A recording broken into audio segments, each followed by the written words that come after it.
My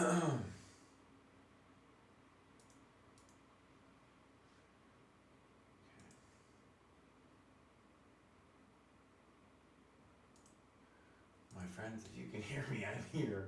I can't get my camera to work. It's early in the morning. I'm working on it. How come my camera is not working?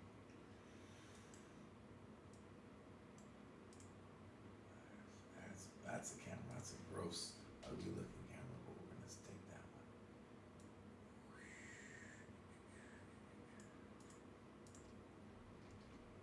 All right, now we just gotta make it small. Problems are solvable. Anything is solvable. All right. Oh man. Okay. So here we go. Bam. It's early in the morning. We're gonna be watching Sam here. Let's go take a look. David couldn't join me today. I thought I would be here and David would join me, but he is not here. Unfortunately. That's sometimes the way the cookie crumbles. I'm muted. Can you tell me now? Because I don't think I'm muted. Actually, can you tell me now? No, I'm not muted, Bowes. I'm not muted, Bowes. You's muted. You're muted, Jake. Okay, here we go.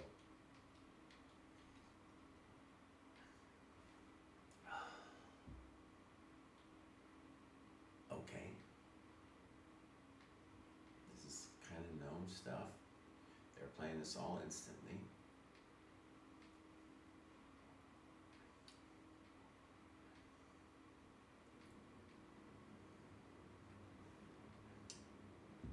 All kind of correctamundo play.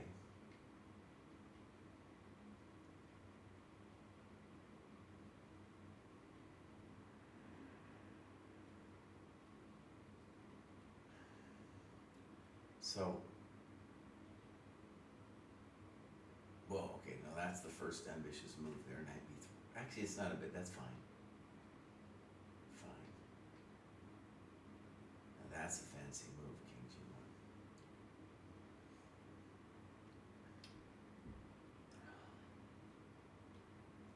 And now dude is debating whether to take. Now, Sam has,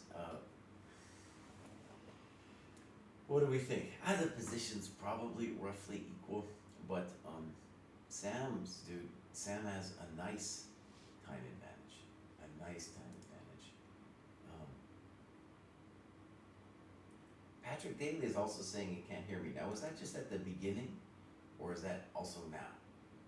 Zeverzak says he can hear. Oh, I know what's going on. Time out. I'm out.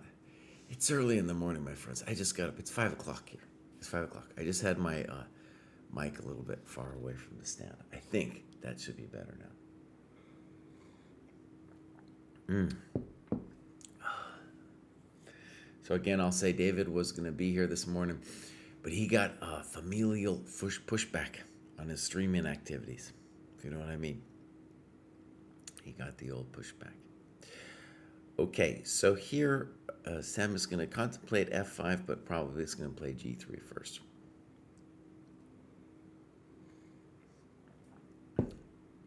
To keep the grip on the dark squares. We'll see if I'm a GM today. I'm willing, by the way, to look at other things, but right now I just want to cover this one. Sam is a friend of the dojo. He's making a great run in this tournament. He should not be considered a underdog in this one. I feel like he held 20, like Vidit's rating, 27 something for a very long time, but had a health collapse and is now making his way back.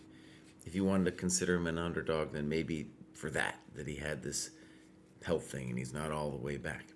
In any case, friend of the dojo. We might even get him to come teach some classes for us at some point. I don't know. But we're hoping, we're rooting for him here in this round. And I'm kind of done.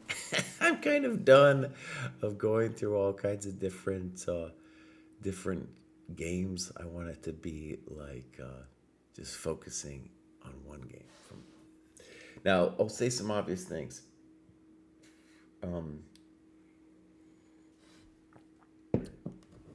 I think we're happy to see h5 because in this position, I think black's major hope would be to open the scope of the unopposed, well, it's the only bishop on the board, and it's kind of back there. This position, that was an interesting thing. So he was saying that if queen a2, knight a2, we would be winning maybe with knight a5. So it might be an obvious thing to say. However, I think it's clear that now we would expect maybe just a draw to happen. Now what's going on with knight e2 is he's letting the knight into e4. He's letting it into. He don't care. And he's going to say, well, I want to do this. Pretty sure that's what it is on about. He could also go this way and threaten the e5 square. How big of a deal it is? Nah, maybe it's not that big of a deal. But we have a time advantage, and if we can just get a little bit of juice, just a little bit of juice. David called it acha or achagaga. I don't know what it is that, that's some kind of go thing he likes to talk about. Anyways, if he gets the achagugu, then we'll have a little something. One idea I like for white is if knight e4, I think we should just play queen a1 to keep things super simple, just to avoid any kind of knight c3 entrance after we move our knight. And I don't know, it's aesthetically kind of cool to keep the king in line. My sense is that for them, they are probably both thinking of this position as equal. But I think we'd rather be white.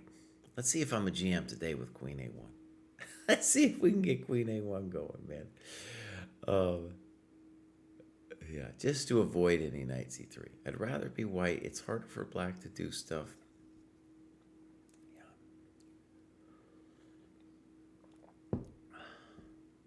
I really think if we're going to be worried for white, it's like black.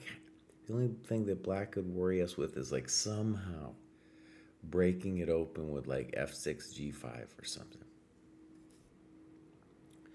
Okay, this move, as I said, I liked queen a1 better. I didn't want to see knight c3 to knight a4 blocking me off. It's not that big of a deal. The knight's not necessarily placed well on a4, but, I didn't want to give him the option.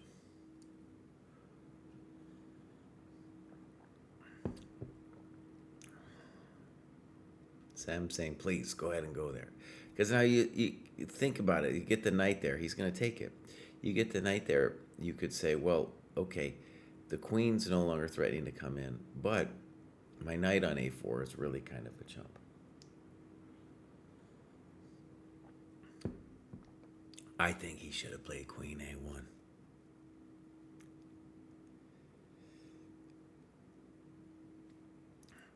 Strateg Gick says is he's trying to go to c4 with that knight.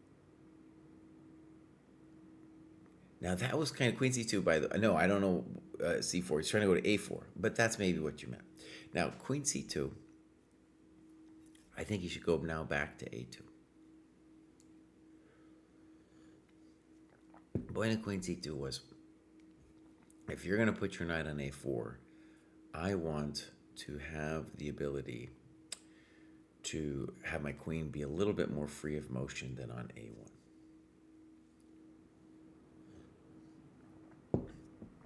All right, my friends, we're going to get a time scramble. We obviously have a time scramble.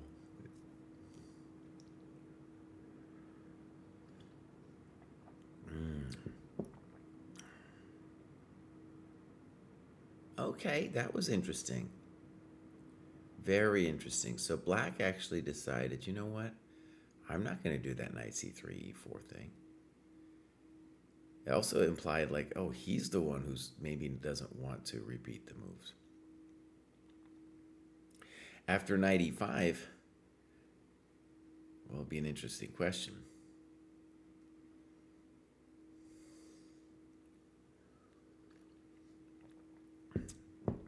Black, by the way, might have hit upon an interesting plan to put the knight to e7, I called it, and then knight f5 at some day. So now what's cool about the knight on e7 is now knight a5 doesn't really threaten anything.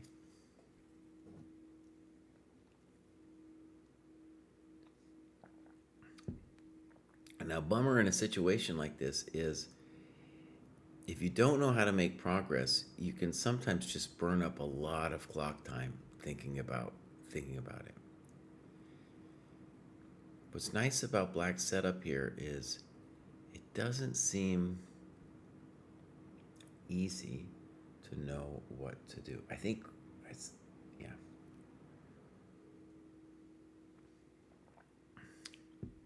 Oh, a move was made, king f1. Okay, good, simple chess. I don't think it's even clear that our king wants to come to say d3. Oh, he's going for it, dude. Oh, he's going for it. Oh, wow, okay. Now, position is shifted. Now we would want to think about things just a momentito.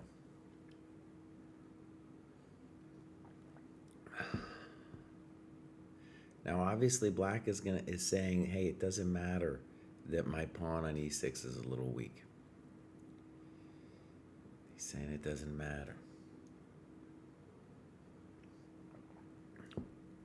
Black has played the last several moves very strongly. He's almost cut up on time. And now he's got a simple plan. He's saying, now you need to babysit your pawn. You cannot get rid of my knight.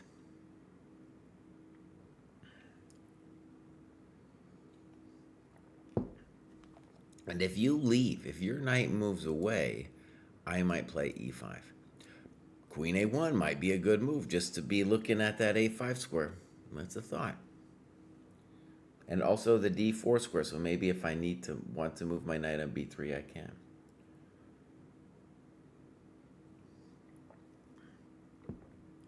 Black is fine. King e2, okay. Black is fine, white is fine. In a normal game, they would agree to a draw. And they might just end up going back and forth anyway.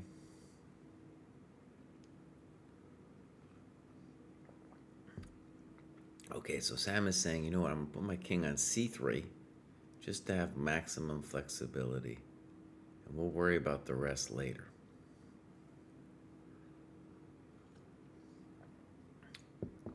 It's been about 15, 20 moves that Vidit has been able to move without without losing any time. That was the first time he's kind of going below 3, but if he moves quickly, he'll go back above. Hi, sweet blues. All right, bishop b8. This intimates that maybe black could think about queen a7. And it's a good thing that he can always pull his knight back to e7 if he needs to guard c6. Queen a5, unfortunately, we just got body slammed with bishop c7.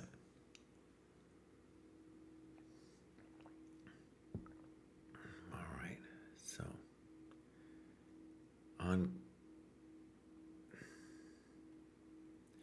one idea is if he does play queen a7 on us, which is maybe not a good move, then queen a5 might be a good move. And then if you take, I might take back with the pawn, and then my other knight will be ready to go knight b4. So black says, no, I'm not playing no queen a7. I'm not doing that, boss. I'm just going to sit in my little comfortable zone.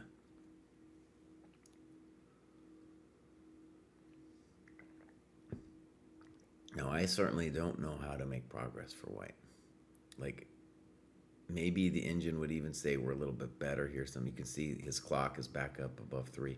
Maybe black's, I don't know, maybe white's a little bit better or something, and optically just because we have the A file, but I don't know what to do.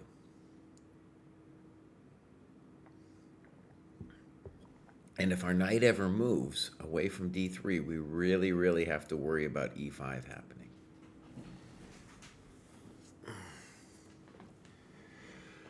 Someone mentioned putting the knight to e3. So we could think about, that was strategic. We could think about this someday. But it's got to be said, it doesn't really do anything.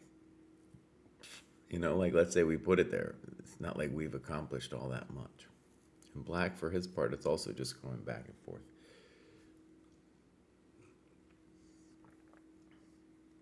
Queen E1, bold.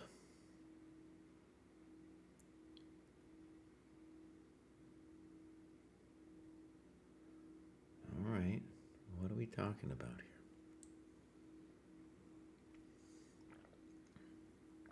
Queen E1. So if Queen A7, we have to then decide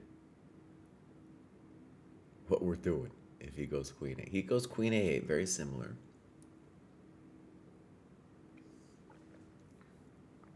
We could definitely think about Knight A5. It's risky. Or we say, you know what, this is too much fretting and petting, and I just want to play maybe Queen A1 back.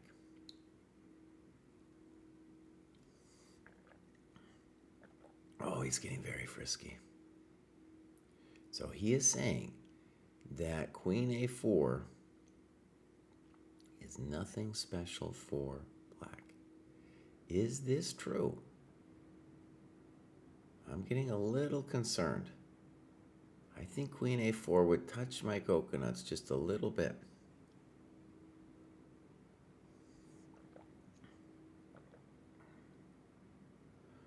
Oh, I realize what he's doing, buddy. I realize what he's doing. He's going to go for F3, G4 like a maniac, dude. Holy moly, Sam. Don't do it, buddy. Don't do it, Bose. Maybe he should do it, but that is balls, dude. You're in a big old game and you're going to go for it with F3, G4. There our structure becomes really weak. Oh, he's going for it. Wow, dude. Wow. Okay. Time out. This is balls of steel. So his queen. I didn't even see the idea at first. I was like, Chump GM never wanted to touch those pawns. But this man is touching those coconuts. And now black could play Queen H8 to stop G4. And we would have to worry a little bit about Queen A1, we being black. But of course, that thing is hanging the second now that our queen moves away. So there he goes, Queen H8. He believed him. Maybe just King C3 back now. Just King C3 back. That's where our king wanted to be.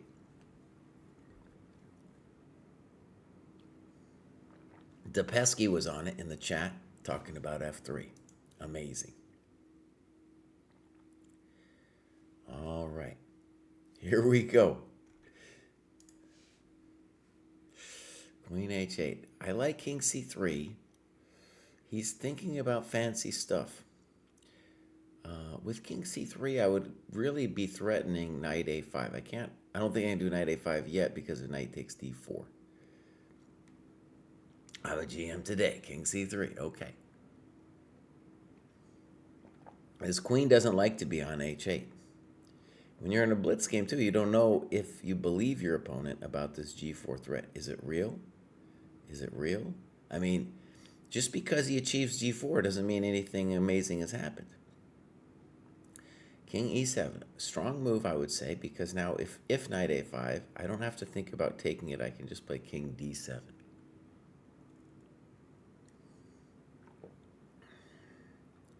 There is a danger that... Oh, wait. Maybe Knight A5, King D7, Knight takes C6. Oh, that would light him up, buddy. Knight A5, Sam. Let's go, buddy. Let's go. Wait a second. Knight A5, bishop takes, pawn takes, queen A8, and we can't play King B4. That's a hassle in the castle. And we can't go Queen A1. Oh. Okay, he might have missed this. Bishop takes, pawn takes, queen over. And I can't go King B4 because this guy falls. I can't move the king at all because that guy falls. And then if Queen A1, I lose this coconut. Now, maybe I part with that coconut. I don't like it, dude. I don't like it, but no, I don't like it. Because I don't like it. The coconuts, everybody likes a nice coconut. There's no doubt. But then the knight is going to play like knight e2 after that and take my other coconut. Oh. So king d7, knight c6 is the beautiful idea. Now he did it! Knight c6, let's go! Let's go! Wait a second, knight c6, maybe he's got queen a8. Knight a5. Okay, queen a might hurt us, bud. Queen a8 might hurt us. Queen a8. There it comes. I have a bad feeling that we're the ones whose coconuts are getting touched here. Could we play g4 now? At the minimum, dude, no, we don't. Queen a3, and it's no good. Has the milk gone bad? Queen a3, and the milk has gone bad, dude.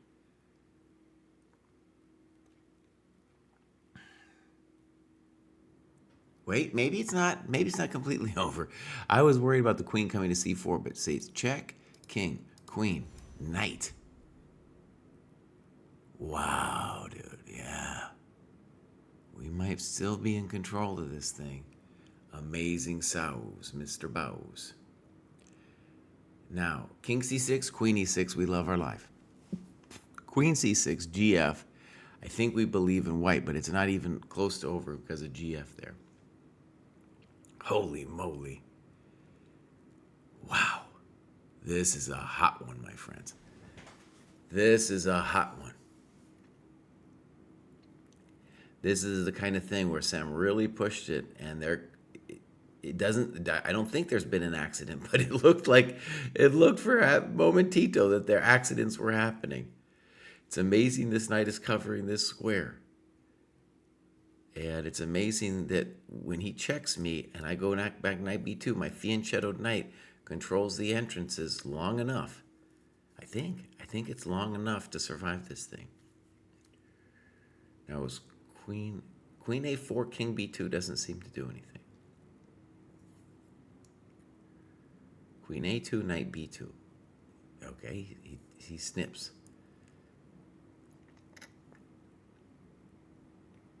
Oh, wow. Okay, here it is. Now, I just had a crazy idea.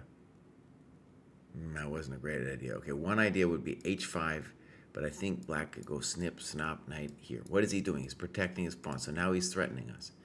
Could we play knight a5, though? Now, if I play knight a5, am I just not up a pawn? Bro, I'm up a pawn, right?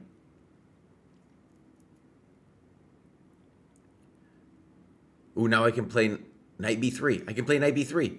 Knight b3 back and I'm winning. Oh, buddy. Knight b3 back and I'm winning. Okay, king c3. What, do I like this move? I don't like this move. Why just play knight b3, buddy? Oh, Bows. Oh, Bows. Oh, Bows. You make it so hard.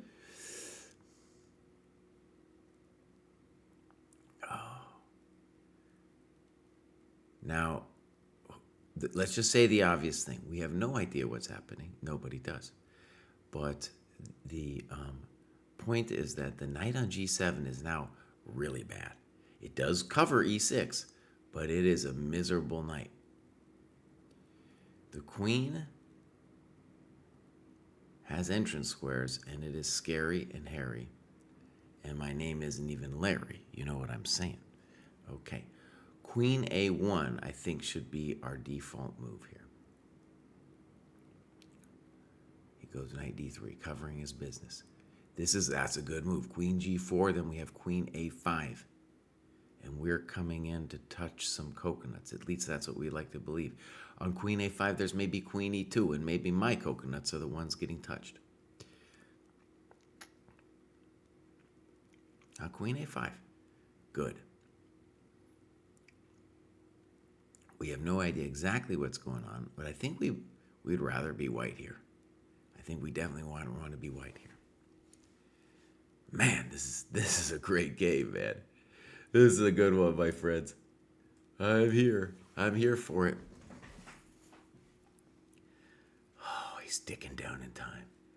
That man's time is a ticking down. All right, knight f5 played. I think queen b5 would be a normal man's move. However, queen a7 followed by c6 should be considered, where our pawn controls, our queen controls d4. We might see it right now. He's running away from the pawn. Makes sense. There it is. Now, if I'm worried, it's like a move like b4 concerns me. A move like b4 really concerns me. There it comes. Sam says, I don't care. It's about my pawn, baby. Oh. Now, does Sam have something here? I don't know. I don't know. Queen c4 is El Dangerino. I am definitely afraid. We could still lose this. We could still lose this. We might have blown it, in fact. Queen d7, and now he's going to push, I assume. Queen d8, I don't think does anything. Now, the problem is, well, the problem is black can control the c8 square.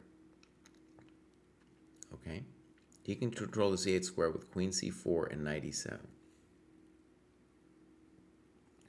He also really can't lose anymore because he could check us to death. But the basic winning pattern for black would be let's play knight e7 and then start running our pawn.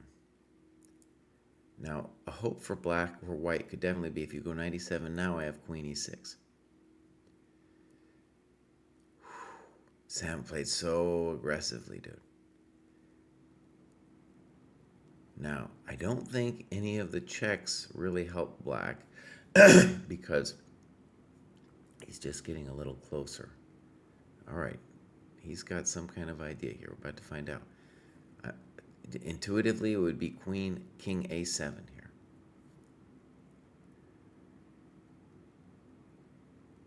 A drawback.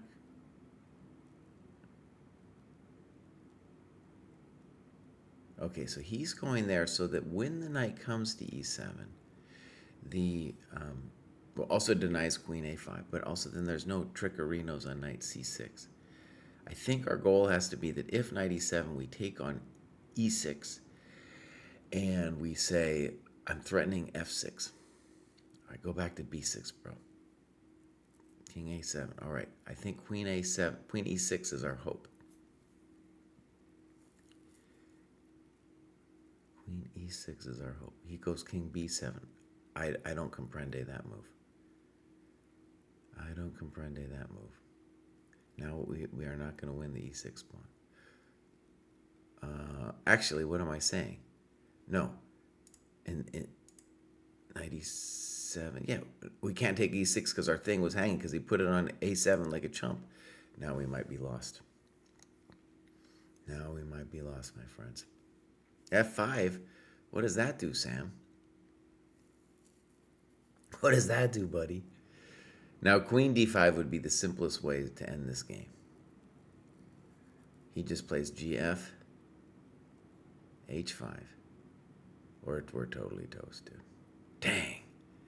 Ah, bruv. Ah, bruv. Man, he played some great chess, dude. Resigns. All right. So. What a bummer, dude. He really played ambitious chess, dude. Very ambitious chess. So let's go back here for a second. I thought here that knight b3, am I losing my mind? Just knight b3, and we are in full control of this thing. Full control, dude. Absolutely full control. Yeah, we're winning this position. Oh, no. Now, maybe we're winning on his move, too. But this is way more complicated, right? This is way more complicated. Dude, what are we doing? Oh, man. It was a really glorious plan. with queen e1. What a great plan, dude. I mean, most chumps wouldn't have been able to, like, okay, let's get inside his head for a second. So, we're kind of maneuvering around. We put the king here. Queen e1. Wow, dude. Wow. Because it's not even necessarily a good move, but it is like balls, like full balls, because now the queen gets access to the A file. And even if you achieve g4, the knight could just go back. It's not like we've done anything that special. All right, my friends, we're going to do this. We're going to open up a new window. And I'll briefly look at what else is going on, but mostly I want to make myself a cup of coffee and get ready for round 2 here, where Sam has a chance. He's got to win his black. Ooh. All right, boom. And then I go games. We'll bring this bad boy over. So, these 2 games I feel are inconsequential. By the way, we're dealing with some real chumps because no one else is. Almost all the good players are out, dude. So, yeah, it's not even telling me. So, right, it's okay. What's going on here? I don't even understand. If I click this, all right, I'm running into technical difficulties trying to even understand what this is all about, dude. Let me just review a couple things here. So Sevian won his first game of the tiebreak against his dude Nair. Sevian could make a big run. If he wins this, he's playing Italian's greatest player since Greco in the next round. So Sevian could make a monster run at this business. He would be going back over 2,700. Levon could also make a great run, dude. No one really is thinking about Levon, but he's playing Wojtaszek next round. Totally a chance for Levon. Then we got Leko playing Eric Geisy. We don't believe in Leko's chances there, dude. In fact, there is nobody in this tournament now left who I think has good chances against Eric Geisy. Maybe Prague if they meet way later, right? I'd still favor Eric Geisy in that matchup, but that's like the one person left here who could bother him. Well, Keimer could bother him too. Let's actually go up at the top of the table because I wasn't paying too well attention. Keimer is playing Idani. No, bro. 2,600? I mean, you never know, but I think Keimer is also just good chess, dude. Just playing good chess.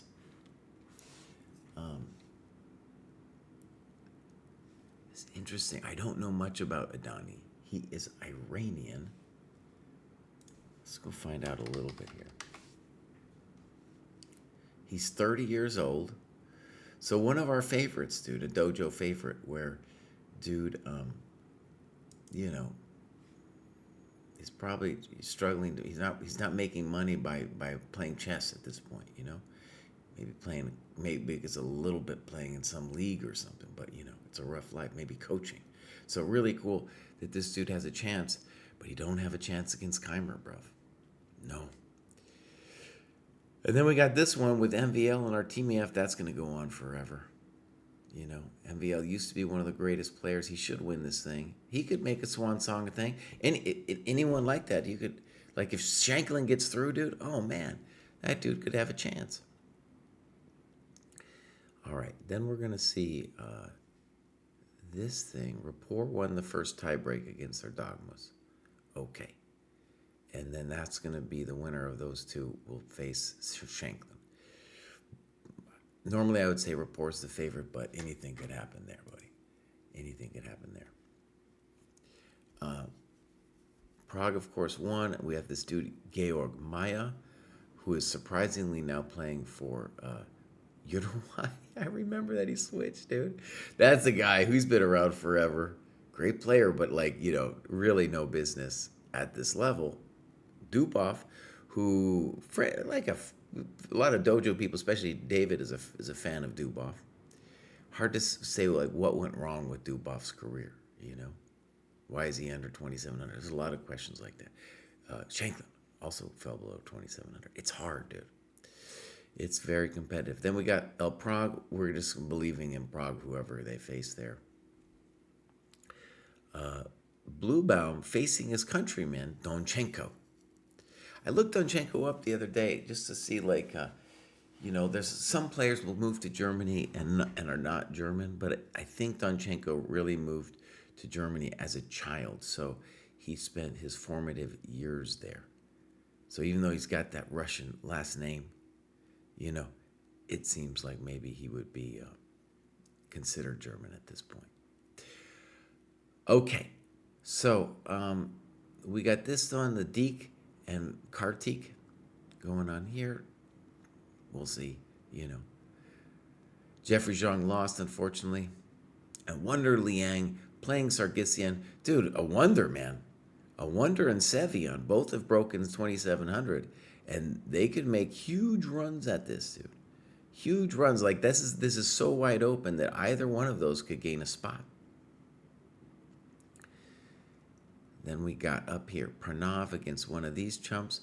The other Nordebek Jr., I guess I would favor him, but who knows? He's won the first tiebreak. Okay. And Yospem, dude. The great your Peruvian hope. The great Mexican hope. Facing one of these chumps. Okay. Then we got Pentala against Grandelius. That could go either way. Pentala really, I would say, has had better days. He's an older dude now. Actually, let's go look at how old he is. I'm going to say he's like, gotta be around 40, dude. Pentala Hari Krishna. 39. I'm pretty good, bro. Someone in chat saying Sindarov the favorite. I totally agree, dude. That guy, young kid, could definitely go very far. Just see here. Yeah, Uzbek. Dude, that guy's that guy's maybe somebody you gotta worry about, man. And then, of course, top of the table, this dude, Frederick Svana. No one had really thought about the Svana Gebruder, die Gebruder Svana, right? The brothers. And now he's going on. Who knows? They're going to get whacked, though, by Sindarov or whoever else they face coming up. Okay, this is what we're going to do. We're going to go games. There is this live game. I'm going to put this up on the board. Okay? And I'm going to go make myself something to eat. This looks lost, but hey, drink, and I'll be right back. And then hopefully Sam will come up soon.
All right. Whew.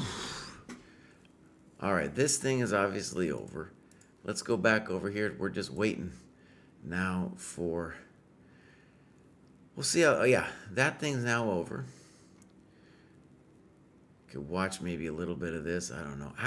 I tried to turn that sound on for one of these things, but I'll just use this to chat a little bit here. Liang is younger than Sevian. I believe so. I believe so. Let's go look at our whole 2700 chess site actually. And if we pull this up and go down, we got a wonder 2710. I was hoping it would show Sevian, but Sevian's like right below 2700 at the moment. Seems like he's going to make it. If I go over here and I say Sevian. This guy, I've known him since he was a kid. Yeah, amazing. He's already 24. He's already an old man, dude. I remember seeing him when he was like, I don't know, 9 or 10. You know, the great Armenian chess hope.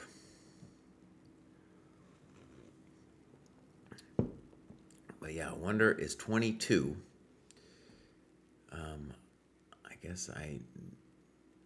A Wonder, by the way, was taught as a kid by Josh Friedel, I believe, who's definitely a big friend of the dojo.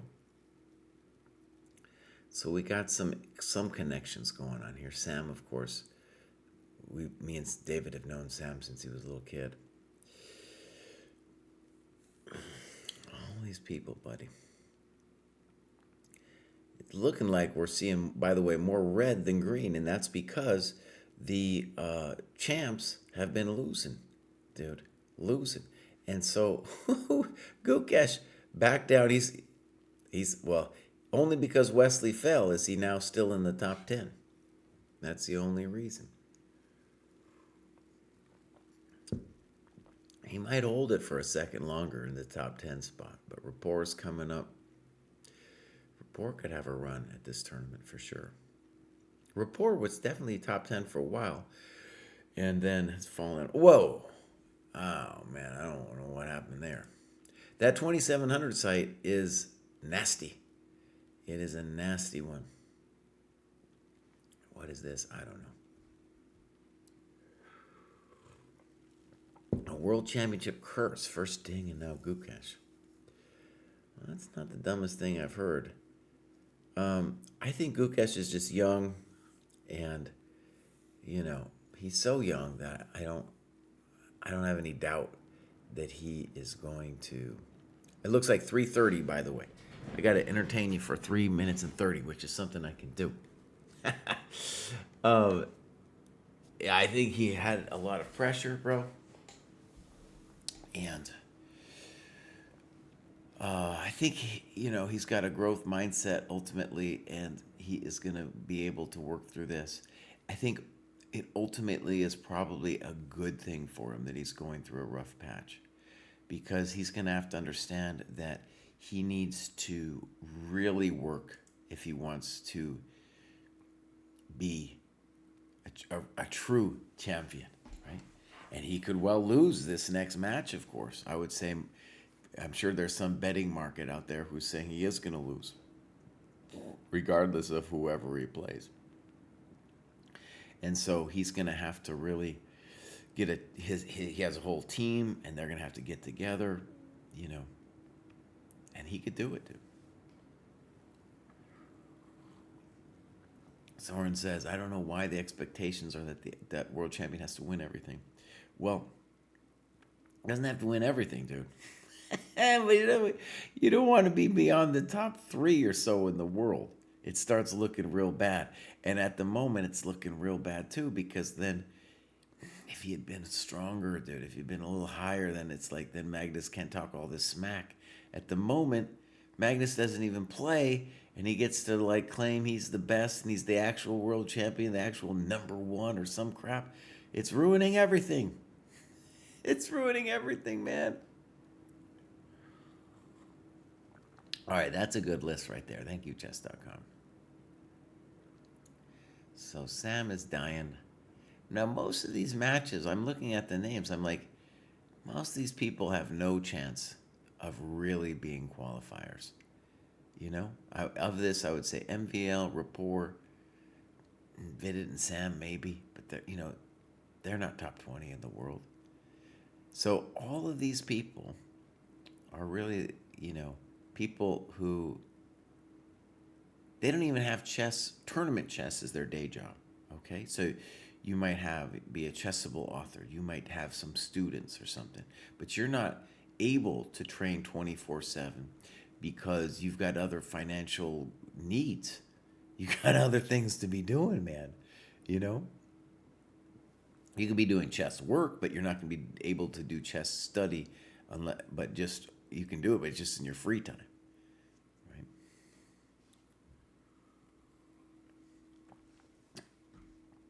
Yeah. Whereas Gukesh, dude, he is that guy, bruv. He's got a whole team. They tell him what to do. He just gets up and does what they tell you to do.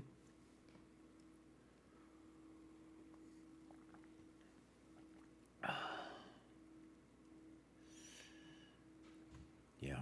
Okay. This is beautiful. By the way, I wanted to repeat. I think Mr. Pruess is going to be back.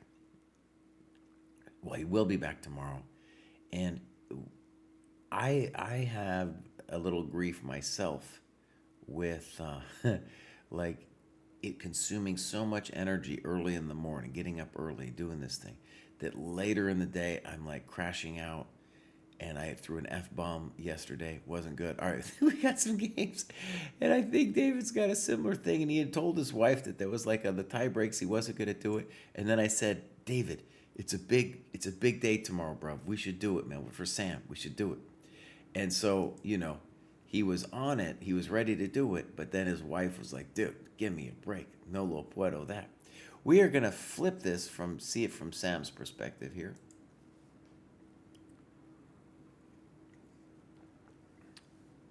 All right, so we're going to get a Philidor, it looks like. And Vidit will have some kind of system to do against this. I've played this myself. I have a couple ideas of how to do this as black. But we'll say that the computer simply doesn't like it. Okay, the computer's like, buddy. A4 is always a good move.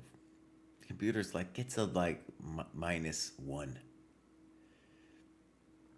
But the nice thing about this choice is it's not easy to know exactly what to do. Now he plays h6. I have a whole system with b6 that I like. And what we want to say is that the primary fear for us here is, can white organize knight h4 to knight d4? That is the primary fear. If we get one more move with bishop f8, we'll be able to play g. We wouldn't even be able to do it on knight h4 because of knight takes g6. I think bishop e3, that's a move that's probably not terrible, but we like to see it now because it gives us coconut touch here, and we know instantly what to do just with bishop f8. Yeah. Now notice, if I achieve g6, bishop g7, I can claim that it's a kind of cool King's Indian because your c-pawn isn't involved in the central fight. All right, so far, we're going to say great choice for Sam in the opening. If I was going to be worried about any move, it would be like, can white make knight h4 work?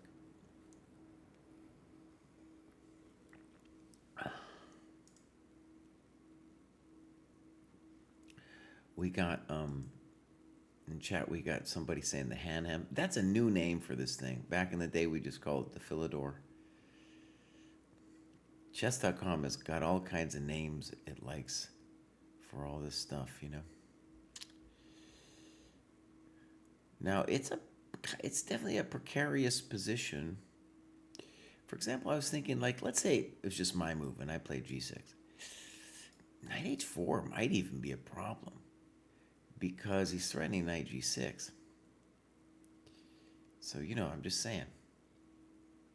This could be a little hot. Notice, actually, if g6, knight h4, I could play d5 at that point, I think, and then my queen would look at this square. So I would like to play, in this position, I would like to play g6.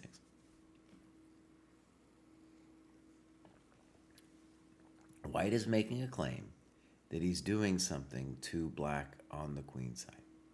Okay, Sam takes. Like in all these games, he's got a time advantage. Now, this is a very committal decision. And he is basically claiming that this bishop here was misplaced. Bishop takes queen c7. Okay. Simple chess.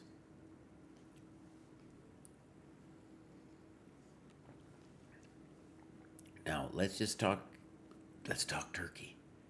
Black can say that he's not worse because this knight is poor, dominated by the c6 pawn. Next move, we'll probably play knight e5. We can also claim that the bishop looks cool on d4, but actually it can get body slammed in a lot of different ways. So I'm sure the computer would say that white's still better here, but I'm not upset with the opening choice for Sam. Chess Lover doesn't like ed4. It's also not something I would like, but I think it's part of his overall game plan. One of the things about this Hanham thing, or Philidor, or sometimes it can be, what did it call it? Darn, I already forgot the creature. The lion. Simon Ginger GM baptized it the lion if you go h6, g5 real fast. Anyways, in all these things, there's different plans. And actually, the lion is an example of a weird plan you can throw at white. So this plan for Sam is not what my intuition was. But it just shows that one of the reasons it's hard for white to do a deep preparation on this line is that there's so many different plans that black can play.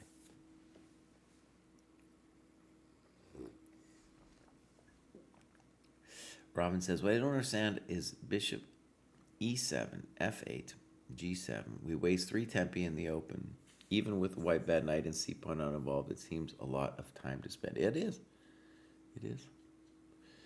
But notice in this position, our bishop on f8 is not great, so it needs improvement.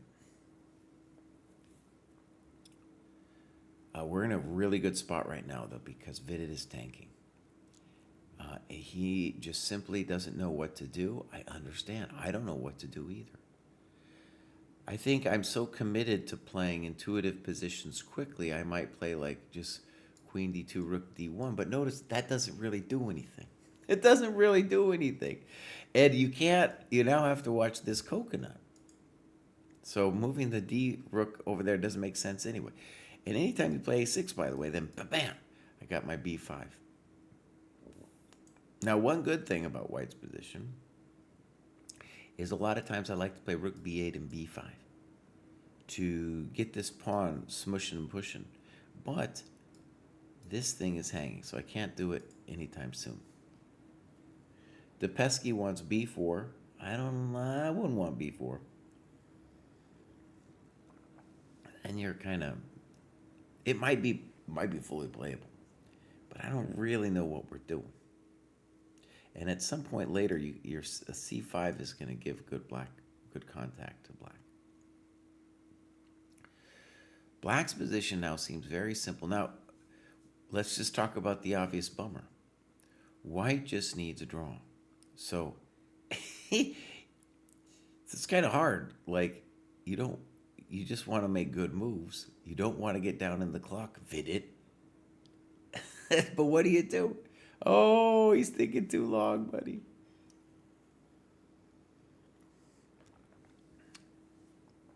Chess Lover has an extraordinary scheme like this. For me, I just want to put the knight on e5, and I want white to tell me where he wants to go with the bishop, right? So if he goes bishop b3, that would encourage me to do this thing, right? Then there would be encouragement to do that. Yeah. I could also play knight e5, bishop b3, and probably just the sad bishop e6. There's nothing wrong with that.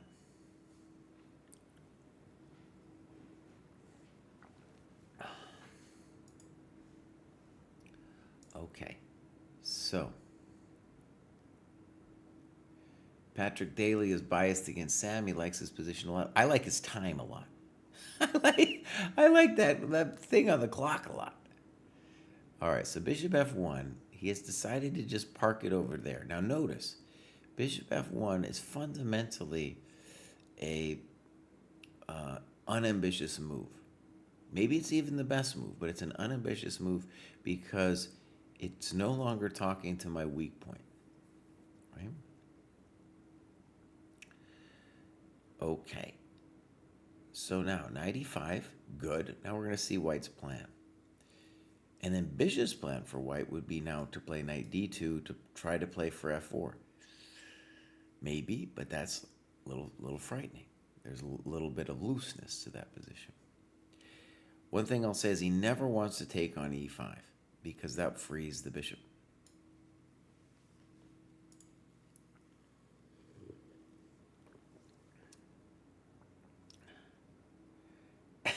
Sweet Blue says his time indicates he has dinner plans just like yesterday. He did play pretty fast, dude. It is a huge advantage to have this much time on the clock. All right, knight h2. So similar to knight d2, all of a sudden now this looks ambitious. White is saying, hey, buddy, I'm going to maybe roll you with f4. I don't know. Now, I think the default move would still maybe be here, and if f4, I'll play knight g6. That could be a default move. I don't know if that's so good. We're in danger of getting smushed. A hyper-ambitious move that I don't feel good about is g5, preventing this and intending bishop g7.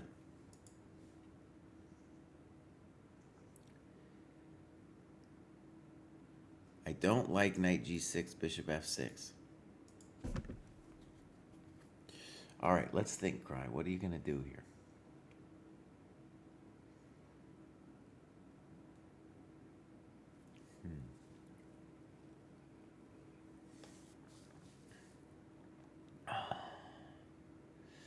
Knight h2 seems like it was a good move.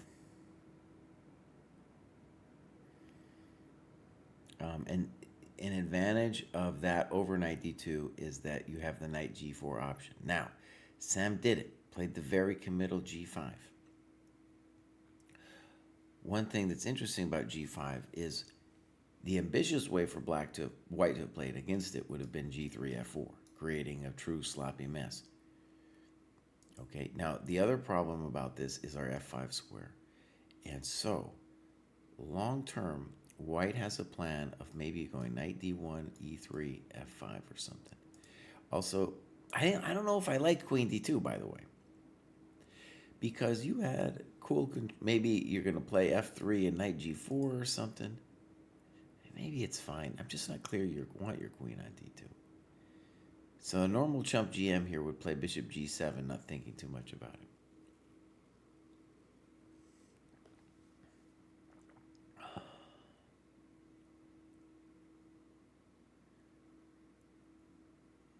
I don't know what else he's thinking about, honestly.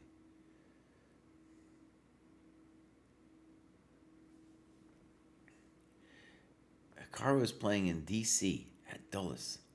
Wow. He is, dude? Unbelievable. That's a tournament I could be playing. All right. Bishop e6. Maybe nothing inherently wrong with this, but it's a little bit unclear what our next move would be.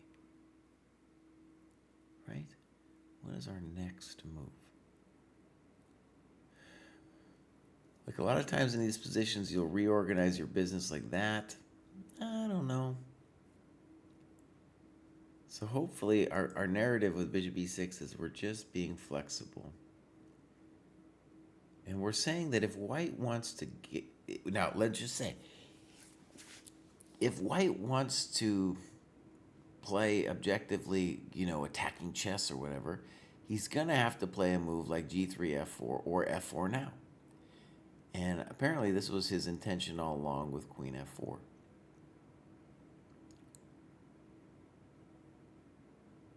Okay. Bishop g7. I told you bishop g7, bro. All right, white needs a plan. Queen f2. That's a nice move. That's a nice tickler. That's a nice tickler. So, that's unpleasant. That's a cool plan to remember, my friends, because now white is really looking at two sides of the board, and if we have to play a6, then bishop b6 is obviously a thing. Also, knight a4, b6 is a thing. So, good move. Notice, though, our queen, I think, is next going to go to e7. We'll probably play knight fd7 sooner rather than later. And it's just a very dynamic game, even though white did get something now with this queen f2 move. And I want to stress, we got a nice time advantage.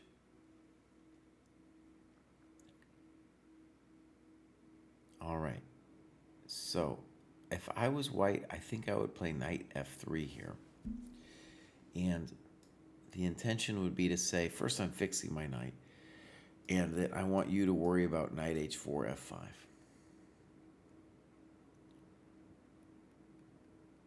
And if you take it, I'm going to say that was your best piece, and I'm going to take back with the pawn.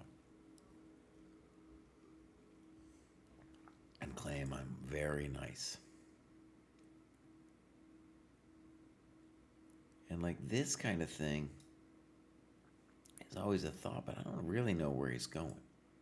So yeah, let's focus on this for a second. This knight is the one that kind of wants a job. So, knight a4 play. Okay, so he's fixing his knight. I cannot play rook a d8. I need a plan. I need a plan with this knight.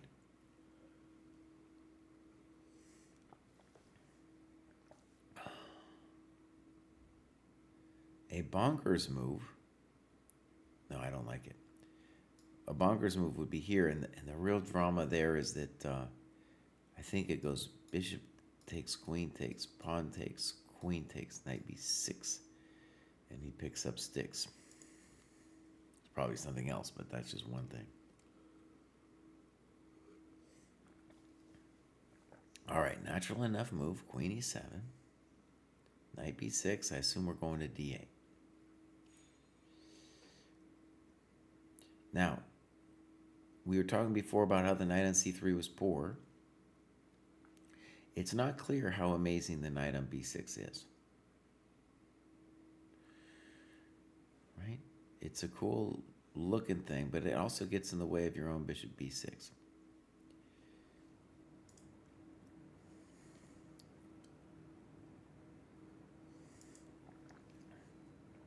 All right. Good move, rook a d8. We're holding the clock really well. And the idea is that later we're going to get some position where we're going to have to calculate. Now, rook a d1 would be a simple move for white. Knight f3, simple move for white.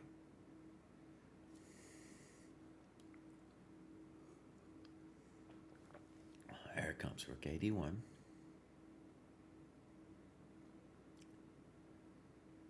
Now, this move, we're going to call that like hyper frisky. But I think if I'm playing to win this game, I might want to think about it. Maybe I'm just going to get body slammed with g4. So On g4, maybe I could play queen g5. Maybe.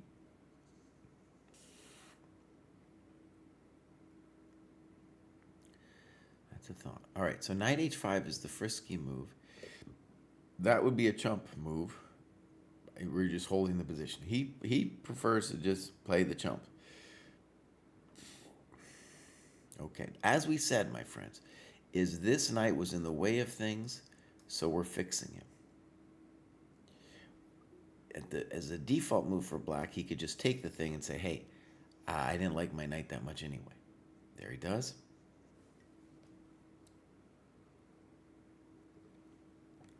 Rook takes seems like the most natural.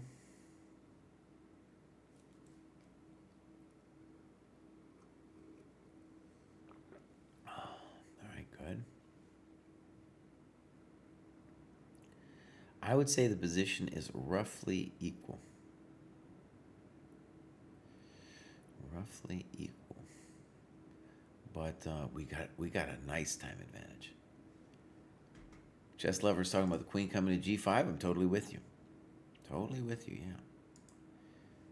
So maybe, yeah. Very difficult for white to do anything. One secret bonus of rook being now on d7 is maybe later I can put him here and give him El Pressurino. If I can do that without losing the d pawn, I might be able to play bishop c8 too and kind of reorganize my business.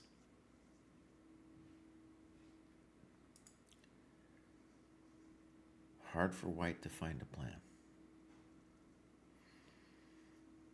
If I was white, I would just park this baby. Just park him. That's got to be a good square for that guy, man. Just park him. Don't spend forever on it, man. All right, rook e3, an ambitious move. And people are saying if queen g5, knight f3. That isn't people. That's Robin. That's probably true. That's probably true. But we do kind of want to move our queen. And rook e3, what does it do? It say, no, in fact, I'm not going to do no knight f3 on you. I'm going to play rook g3. So rook e3 is a nice move. King h7 makes sense. And he's just like, bows, I'm ready. I'm going to play rook g3 on you. Now, maybe bishop f6.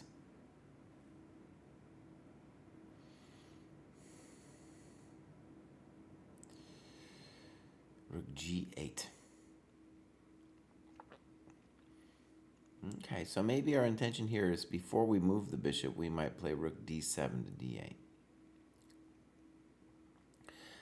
I felt that white should have played knight f3 long ago. This is now also a reasonable time to play knight f3.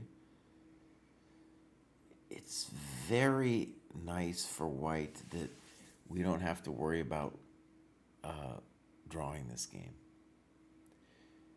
So like a knight f3, you could be like, oh, I'm worried he's going to get an equal position. Well, okay. All right, intuitively, I like rook d7, d8. Oh, I called it. I'm a GM today. So now our hope is that soon we're going to play a move like bishop f6. And we're going to be fine.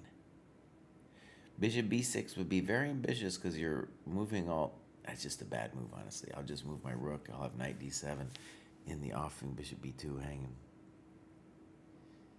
All right. I still think knight f3, but knight f3 now I would at least... Well, there would be some questions if knight f3.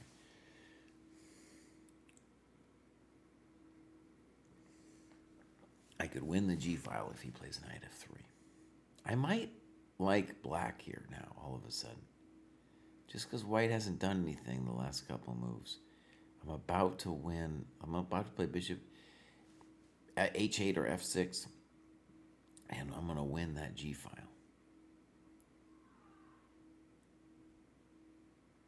Oh, we got a nice time advantage. Oh, here we go. That's pretty exciting stuff, dude.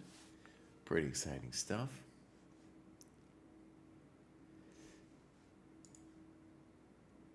All right. So, hi, Sushan. All right. We got to move bishop e2. Do I understand this move? Not sure. So my intuition is either bishop h8 or bishop f6. I think given that bishop f6 could be met with a snip snop and a rook f1, bishop h8 looks a little bit more natural to me.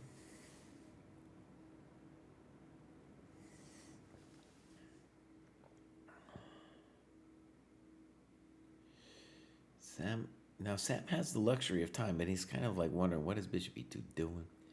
How do I create a nice plan? Now I got this time, how do I use it? At some point, I don't really like it. He could think about d5. Now, I don't want to do it though. I really want to play. Don't want to play d5. It opens up the diagonal to my king. All this stuff. No, I just don't do it, Sam.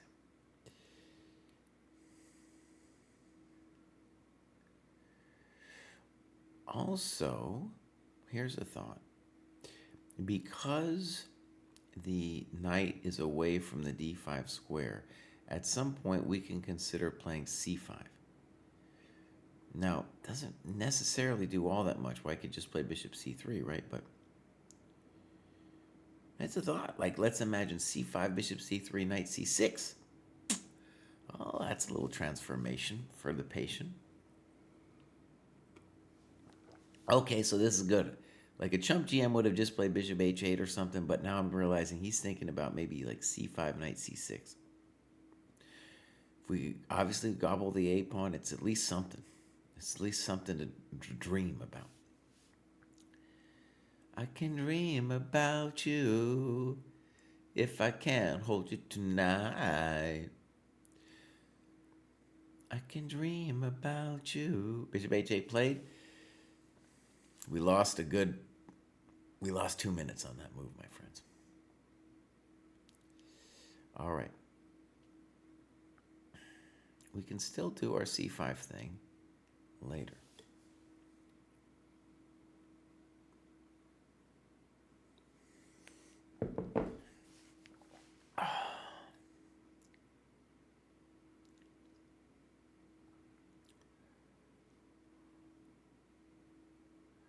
White really would love a active plan where it's like, say something like, I know what I'm doing, you know?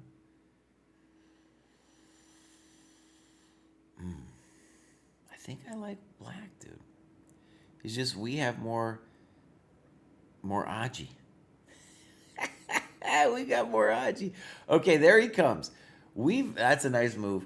We've been talking about the knight getting to f5 for 3 million years. And here he comes. He wants to get the knight to f5. Makes a lot of sense. So, do we play c5 now?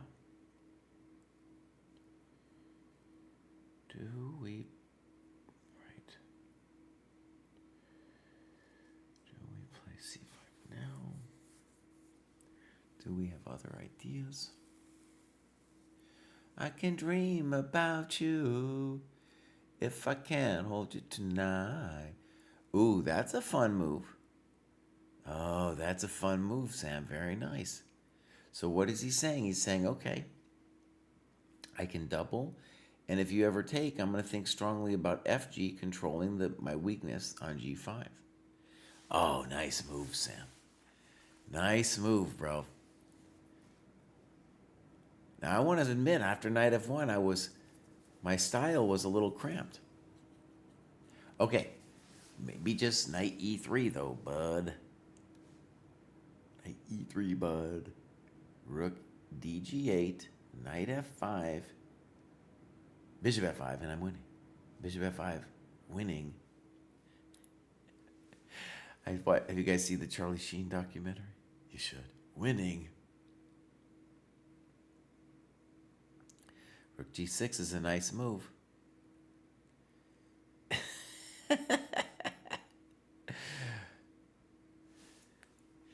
'80s the greatest decade? Wow, it was a pretty good decade. Sushan says, I am nervous and scared of getting into time pressure during the games. Any psychological tips for me? How to get rid of this fear? Well, first of all, you should be a little afraid.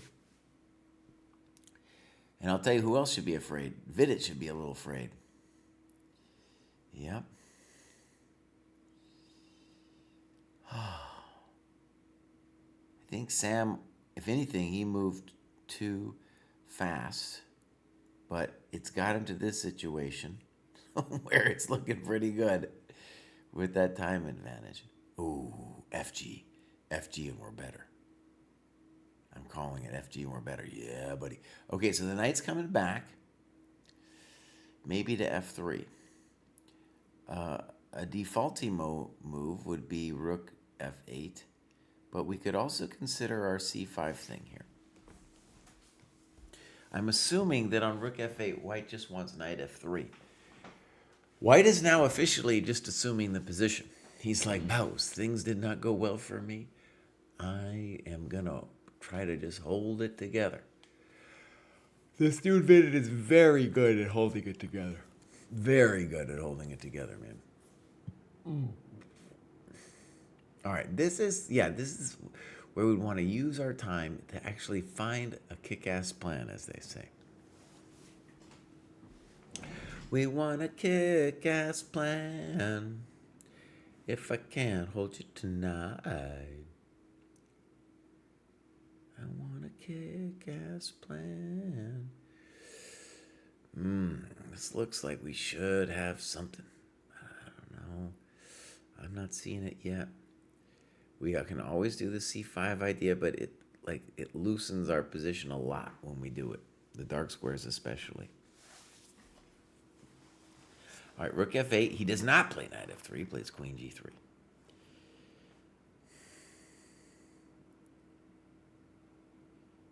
Okay. So.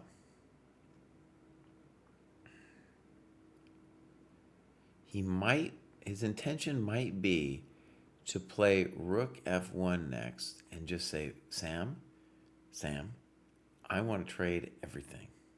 I want to trade it all off. Tausch Machine style. Tausch Machine style. Oh, he's solid, dude. So solid.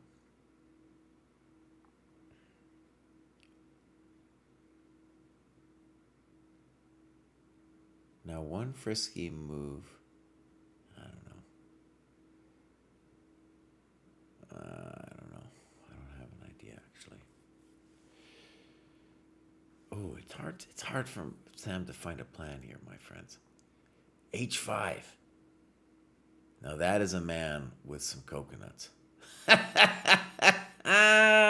Okay, that's some coconuts. Now, the main point is you just take away G4 from white. And now knight F3. I was anticipating rook F1. But now he must take because of the G5 square. And white could ask himself a couple questions. How do I feel about... there's a lot of questions here. So many different recaptures. It seems like none of them really lose for white or anything. He's thinking about GF. He's also thinking about bishop H8. On bishop H8, can I throw in H4, however? I think that I can. So bishop H8. No, I cannot. On H4, I lose this coconut. Uh-oh. Okay, bishop H8 might have legitimately hurt us. That might, he might have missed that, dude. I might even check that later. Okay. Now, truth be told, though, we might just be worse. Because he is saying, dude, I am ready to take on H8 and play queen D6. Now, good news for us. We could play something maybe like bishop E5 now. There we go. This was the thing that bishop H8 from white would have avoided.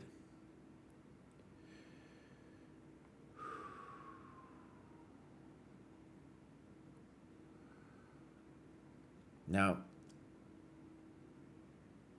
okay, let's talk brass tacks, Kraai. I think, oh, c3 is probably a good move. All right, if I was black, I would be thinking about bishop c8. I don't know if that even does anything. If I play, I can think about queen g5, of course. But then on bishop e, no, I can't do queen g5 because then bishop e5, de, queen c5. Maybe it's fine. It's very hard for black to do something here now. Is it worth it for me to play bishop g3 maybe? Maybe bishop g3. We need an idea.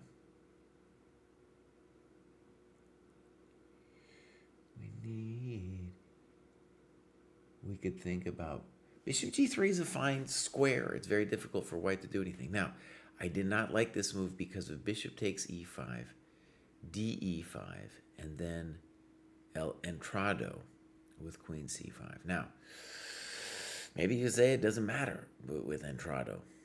I'll just play rook f7 on entrado.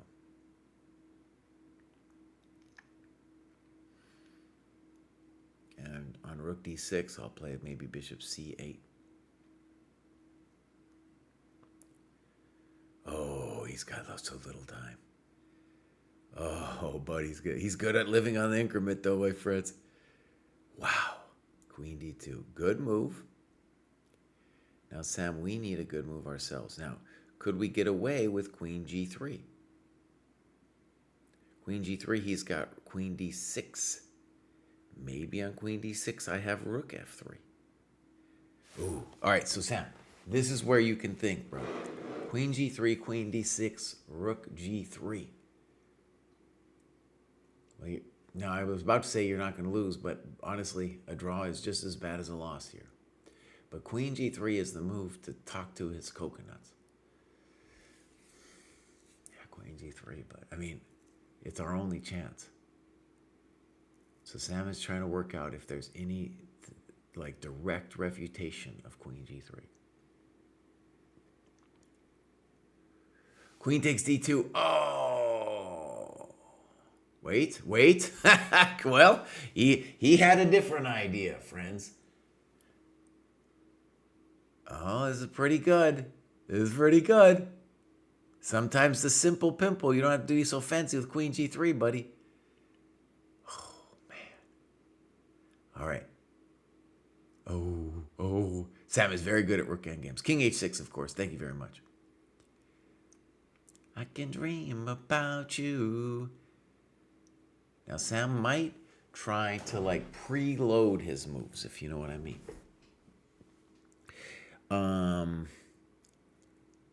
So a problemito, he's trying to calculate. I think it's king h6, king g2. I would have played just king h6 immediately because you're giving him time to think. Of course our king wants to go to h6. What are you talking about? Wait, he might have an idea here. He could play king g8, and if king g2, I have rook f7. Thank you very much. And if you don't play king g2, I'm going to take your coconut, and I'm going to claim that those two things are too strong. Okay, that's why you think. King h6 played, the natural move. The natural move. I was thinking king g8, there might have been something to it. Now, I think king g2 is your only shot, son. But there's reasons to believe that that's winning. Well, that isn't it, rook d8. That is not it. Oh, no, he didn't play rook d8. He played rook b7. That was some kind of transmission error. All right, we're anticipating like rook g3, king f2. And obviously, white is going to try to win this coconut, a6, and claim that he's not getting mated. Ooh, I like rook d3, honestly. So king h5, rook a6, rook d2 could be our thought here. Also, we could just forget about those pawns, dude. Just forget about b2. We want to go mate you, buddy, with our big fatty pawns. g5. Oh, he's not playing. He's saying, take all my pawns. I am faster, mon bruv. I am faster.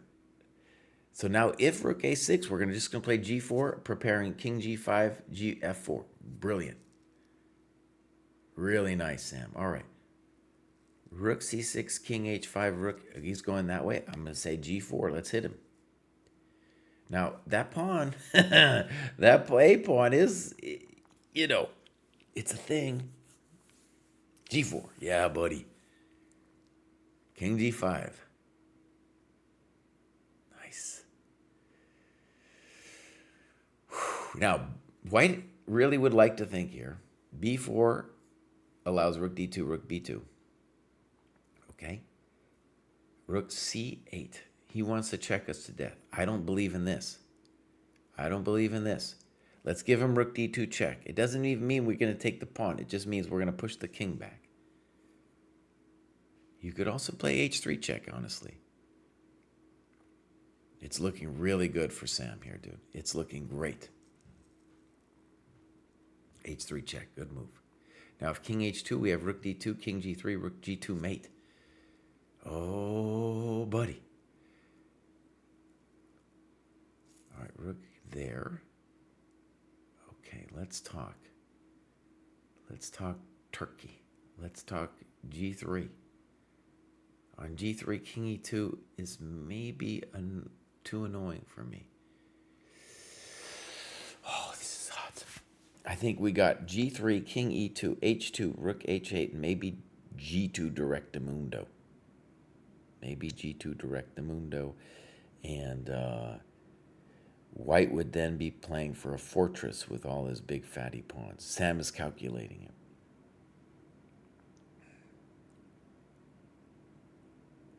On h2, h2 is also interesting. Rook h8 is impossible because of rook h3. Thank you very much. If h2, king g2, I have rook h3 again, and then I have to calculate king h1. All right, rook d2 played. That makes the most sense to me. King e3, rook b2. He says, I got it. I got you, son. I got you. Simple play. Now, our king, if you start checking, I'm going to h4, g3. If you play a6, I'm just going to calmly play rook a2. I think this is good night.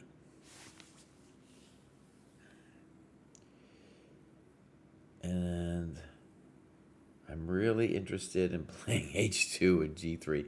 I don't care. You want my e-pawn, buddy? You take it. You have fun with that a-pawn. Oh, I think we can run it and gun it right now with h2. G3 would be a mistake because then I do think he starts checking me to death. So either yeah, I don't want to play rook a2 because then he's going to play rook e5 and protect his coconut. h2, I'm a GM today.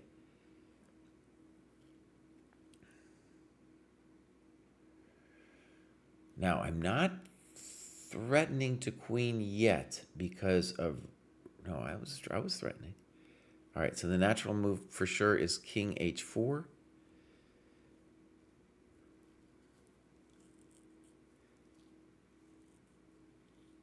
I think we got him, buddy. I think we got him. Yeah, buddy! Wow. Yeah, he lost the first one. We're going for it. Whew. Sam played that pretty good, dude. He's got plenty of time.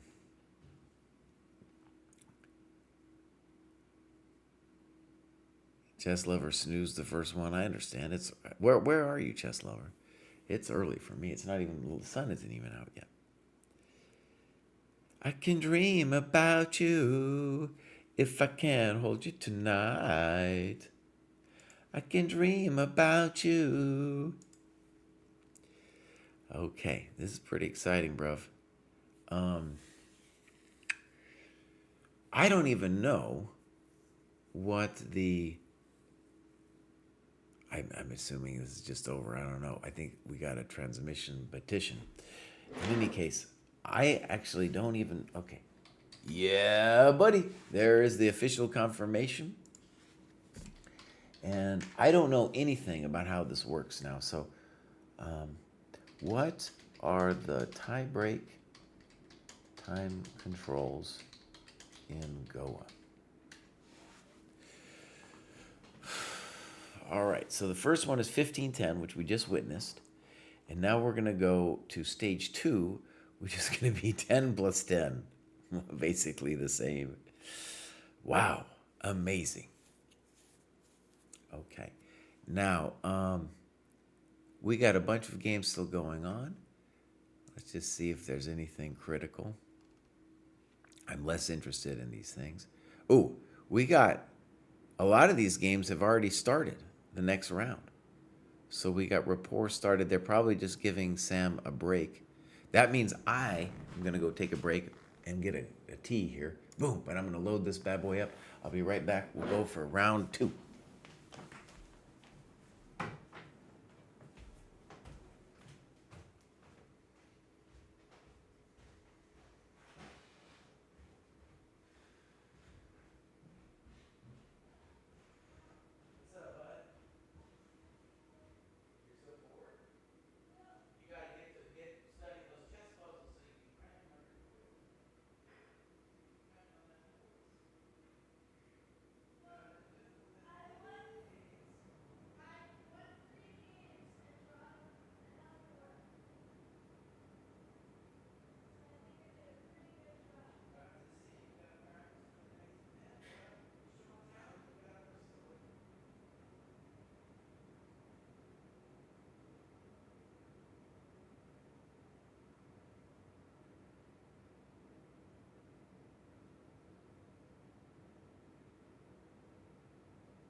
All right, my friends, we are back.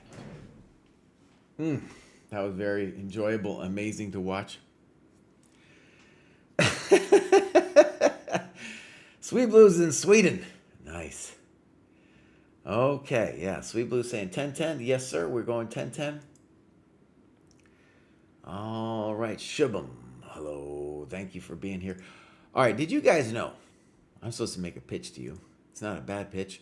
The pitch is that if you use code GOA when signing up for Chess Dojo, you can get 20% off first month, bruv.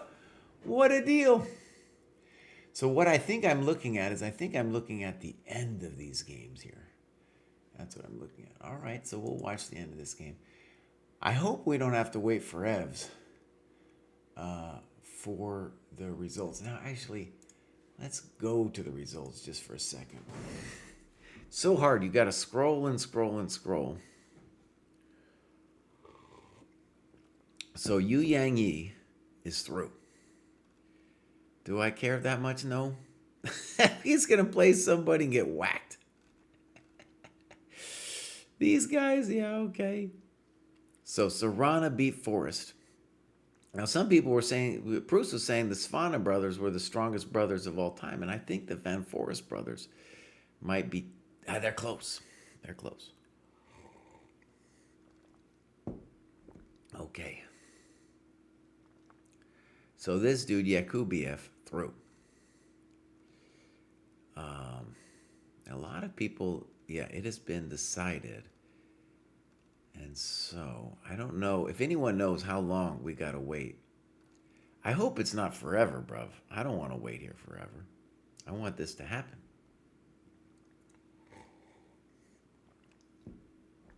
Yeah, anybody could go the whole distance now. I mean, you might run into Arjun, you might run into Keimer, but otherwise, you know, you got a shot. And even if you run into those guys, this format is so random. Who knows what could happen, man?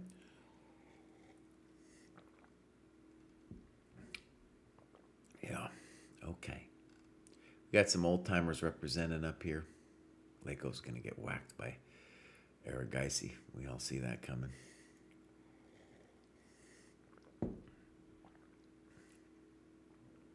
So basically, here's the interesting. I just want to just reflect, Yo, for a moment. Of the people who are remaining, you know, they're all great players, but they're not in a position to do chess full time, like training. Like Lako, for example. That guy was one of the, I mean, 1995. He looked like he was the next coming. Okay. But now, he's got a family, bruv. He's doing commentary. You know, it's not like he's out there trying to crush the world anymore. That 2004, maybe that was his big chance when that match with Kramnik happened. All right, we got a claim about an interesting game going on. Let's look at here.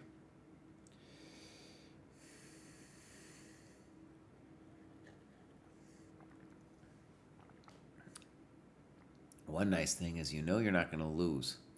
Even if you lose on time, it's still a draw. That's always nice.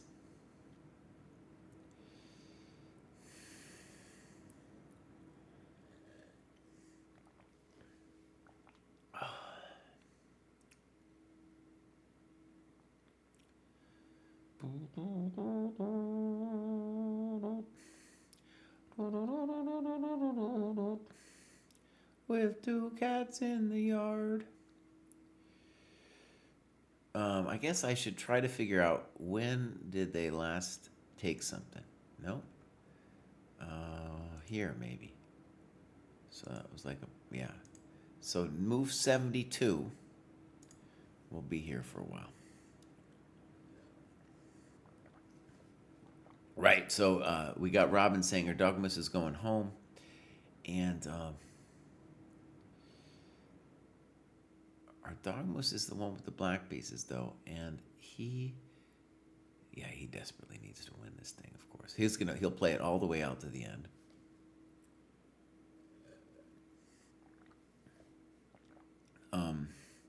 It is possible to lose this thing, even if you're a very strong player. And one of the things I've learned about this is the white player, to really put the juice on, needs to know some really delicate things to really put the groove onto white.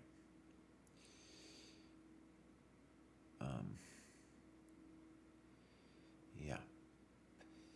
So, well, I'll watch for a little bit. Rapport's like chewing on some gum or something. I see him on the video feed.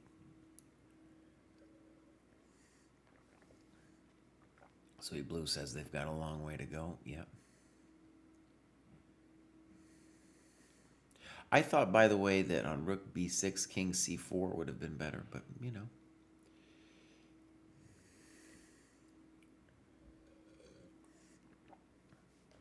All right, this move, Rook H8, H1, signifies to me that he wants to do the ladder defense. So right now he's going to sit on the D file, and when you check, I'm just going to go back.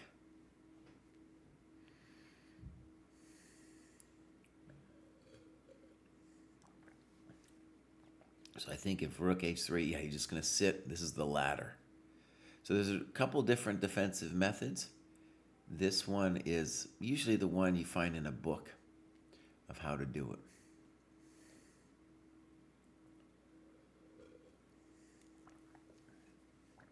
Yep.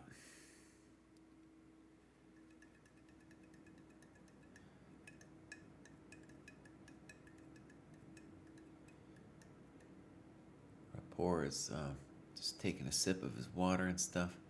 Feels relatively confident. He draws this thing, he goes on. I think Rapport is a cool story too, man. He played in the candidates, the one before last. And yeah, that's cool to see him make a comeback. It seemed for a moment that he was kind of done with his own career and he was only there to help Ding.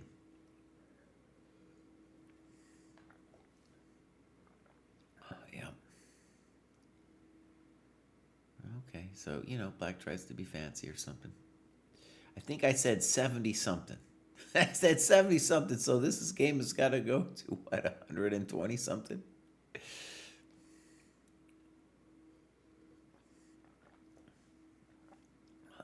They do not have to keep score, though. So here's a question I have. Okay. Do the arbiters have the right to call it at move 120? That's what I want to know. Do they have the right ability to call it at move 20? 120. 120 something. Because he's not keeping track. He would have no way to prove it anyway. Not with a score sheet anyway. Right? Oh, but you know what? He just looked over at the wall and there might be a monitor which has the move numbers on it. There might be, oh yeah, there's a monitor up there. That's cheating. So he was able to see, dude, what number it was. It was like 70 something. And now it's going to... Now I'm looking over at their monitors. I can barely see them in the rear view of this thing. But if they have the move numbers on it, looks like they do. Oh, that's cheating. That's cheating, bro.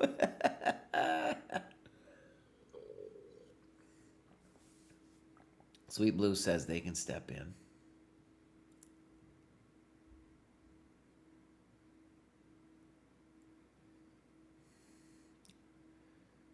Good move. I like that.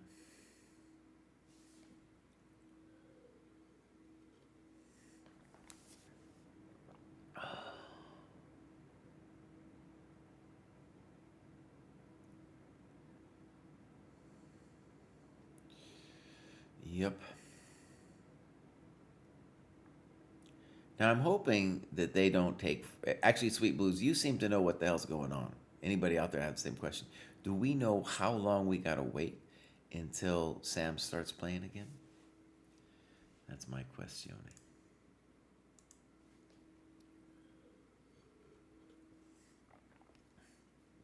Now you can see what he's trying to do. If King E4, he wants to do the ladder and then in this direction.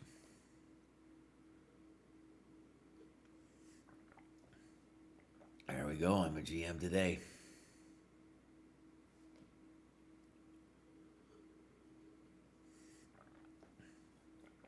I have a friend, Josh Friedel, and he is so good at messing with people that I kind of think that if he were black, that he could work it, that he could work this position. So one thing that black just did is he set up a situation where white can't do the ladder. So that's the first thing you want to do, is you want to take your opponent out of their little zone.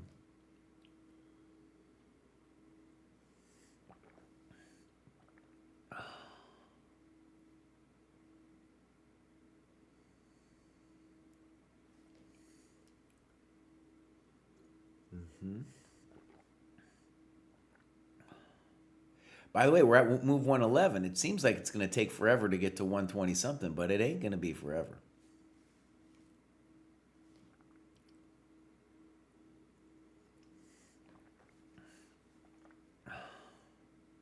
Actually, someone said something to the effect, Chess 24 was saying they can call it after 75 moves.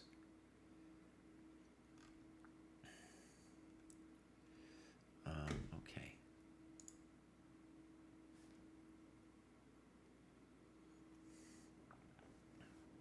Patrick Daly is saying the players have to call it at 50.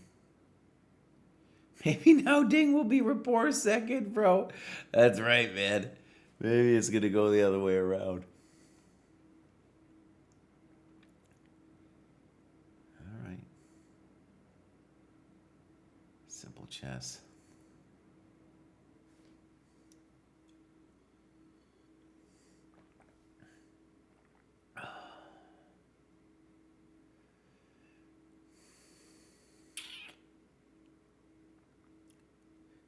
You can tell Dogmus has lost the faith. He's like, what do I do?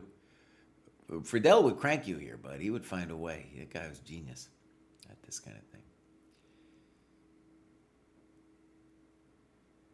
Zoom just says, from what I've heard, players can check before move 50 with the arbiters. Okay. Check to the miserable king. King c4. So he's definitely going to make it to 120 something without any major grief. Don't hang rook h5.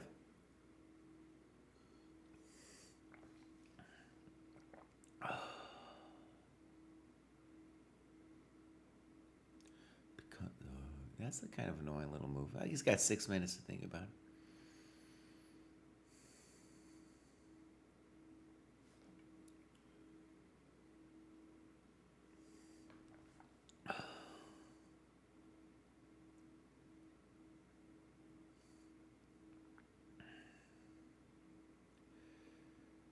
I did some training games with this with Josh Friedel, and I drew some, but he did crank me in several. I mean, he's the master of this thing. We're at move 119.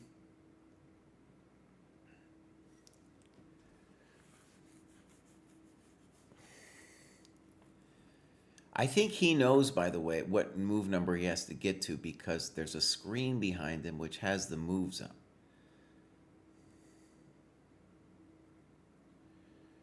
Bishop f4. Rook e8.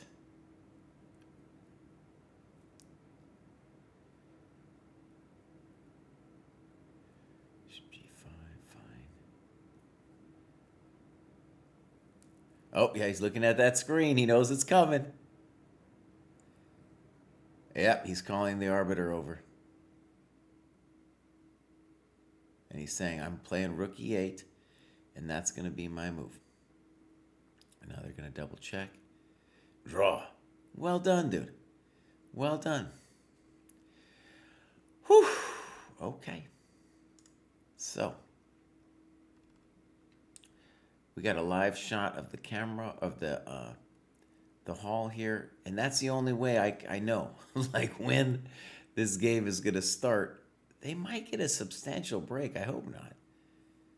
They might get a substantial break, dude. And then what? I got to wait here forever?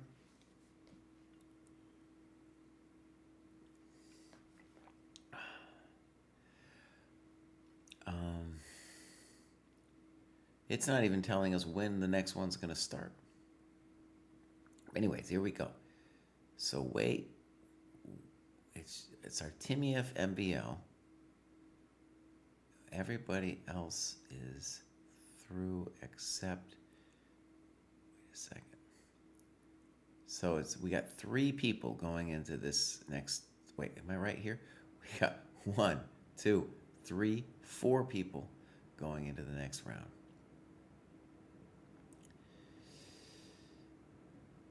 I've met everyone here except the dude on the left. I don't know the dude on the left.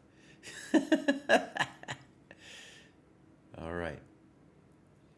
Chess Lover's bracket was busted. I think everyone's bracket was busted, but my bracket was even entitled Gukesh Wins.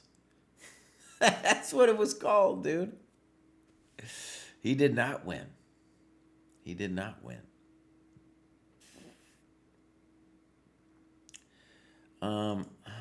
See, the schedule doesn't tell me anything, man. It doesn't tell me anything. Is news going to tell me something? No. It's not going to tell me nothing.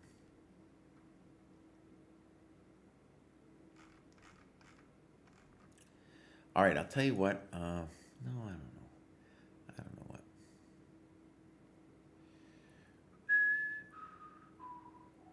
Dude on the left is an esports commentator who's like 1800. Okay. Chess.com really wants everything to become esports.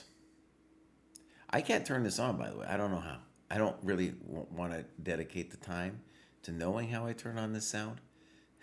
Because even Howell's bored over there. He's like, I got my hair cut, dude. I used to have this really cool hair, but I'm growing older. And the guy was like, you got to cut that beautiful hair off. And so here I sit, broken-haired. Maybe you just be like me, start wearing a hat, dude. And this guy's Serrano. I wouldn't mind hearing what this dude has to say, but I no puedo do this. If I watch on Twitch, maybe now I can get it. It was some endgame. I thought I'm slightly better, but somehow he managed to equalize very confidently. And then it was absolutely random. He allowed me to sacrifice the knight, which I think was a mistake. And I thought I was winning, but then I did something wrong, and already he plays on win, and I even wanted him to play for win because I saw some potential for me that he blundered, but I played move by move, and I even didn't understand what he missed. I just play move by move, and suddenly I'm winning. Congrats on the win. Whom you play in round 4? Round 4, I think Martinez was that. Jose, so it's better than Nodirbek. Oh, yeah, I consider it's better. How do you plan to spend the rest day? Oh, we'll see. I need to think. We probably will go to the beach. We'll eat in some restaurant. We'll see. I didn't think about that. Maybe I will spend it today, and then tomorrow I will rest and prepare. Congratulations, Alexei, and spasiba. Spasiba. Rightio, folks. So Alexei Serrano still thinking about what he wants to do on his day off. We have got a little bit of time on our hands, of course, after the tie-break games today. Finally, after so many days of action, we have a little bit of a breather. And while we have a breather and we're checking out what to do and maybe planning what we're doing throughout the holidays, let's remember that ChessUp's annual holiday sale starts now. Is this, and you can save even more with all right, your you guys. chess. I can't. I'm not going to listen to this. No way. Not even a chance. Not even a chance. Okay, my friends, I think this is what's going to happen. I wish they would tell me when this is starting, but I think I'm going to go do some life actions, and then I'm just going to leave it running, and I will be back for when Sam is playing. So I'm going to keep an eye out on this thing. Yeah, I don't want to chess up too. No, I don't, buddy. I know, but I'm going to be back. All right, you guys. I'm just going to leave it running on this beautiful rap song, and then I'm going to be back for Sam's game.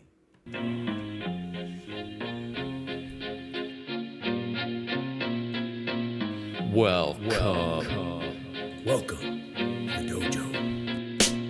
Check out Joe, he's a Reddit bro, likes to edit posts, and he starts to gloat when he gets the most of votes or likes. Yeah, he's really hyped, really psyched, cause the crowd is really tight and the work is really light. His training plan is the first thing your eyes see, cause he got more follows than my boy Eric Dicey. Opinions on Magnus, Hans, and Karyakin, who cheated who, which engine did he packing. He got blocked by Short, ignored by Dvorak, but he can't be wrong, he scored a like from Truong. He's got lightning attacks on GM blunders and gaffes, true not over the board, it's only the other chat. Still his 7-year plan ensures the last laugh. Distractions detract from any actual actions. Excuses are useless, he rues his inaction. Awaits satisfaction, the status of Magnus. He bought 50 books and opened up 10. Fools ought to read Psalms, not my system. He's got 30 alt accounts on every site around. Chessable courses keep looking cheaper by the pound. He got 22 databases and 36 engines, 25 chess sets, and a massive clock collection. He bought merch from Gotham,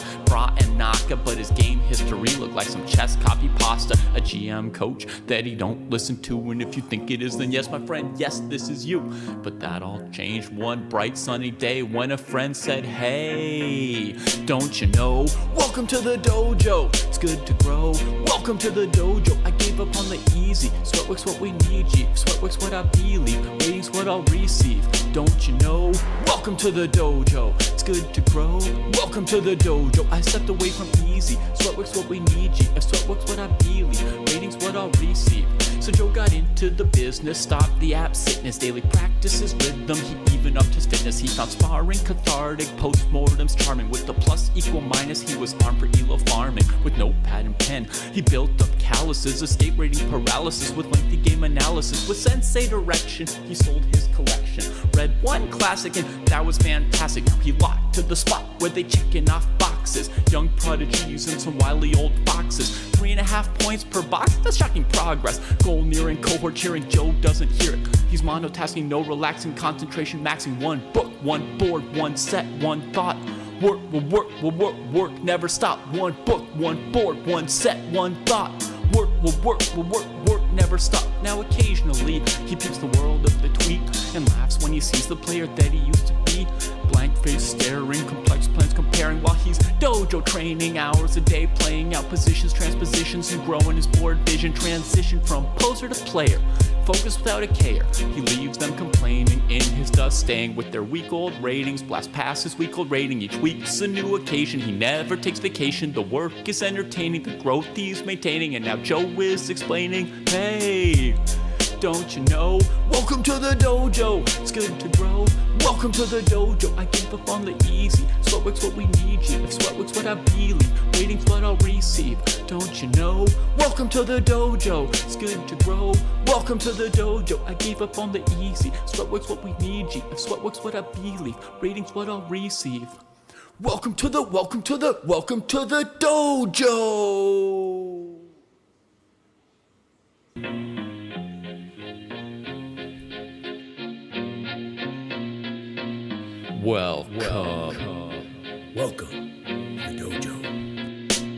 Check out Joe, he's a Reddit bro, likes to edit posts, and he starts to gloat when he gets the most of votes or likes. Yeah, he's really hyped, really psyched, cause the crowd is really tight and the work is really light. His training plan is the first thing your eyes see, cause he got more follows than my boy Eric Dicey. Opinions on Magnus, Hans, and Karyakin, who cheated who, which engine did he packing. He got blocked by Short, ignored by Dvorak, but he can't be wrong, he scored a like from Truong. He's got lightning attacks on GM blunders and gaffes, true not over the board, it's only the other chat. Still his 7-year plan ensures the last laugh. Distractions detract from any actual actions. Excuses are useless, he rues his inaction. Awaits satisfaction, the status of Magnus. He bought 50 books and opened up 10. Fools ought to read Psalms, not my system. He's got 30 alt accounts on every site around. Chessable courses keep looking cheaper by the pound. He got 22 databases and 36 engines, 25 chess sets, and a massive clock collection. He bought merch from Gotham,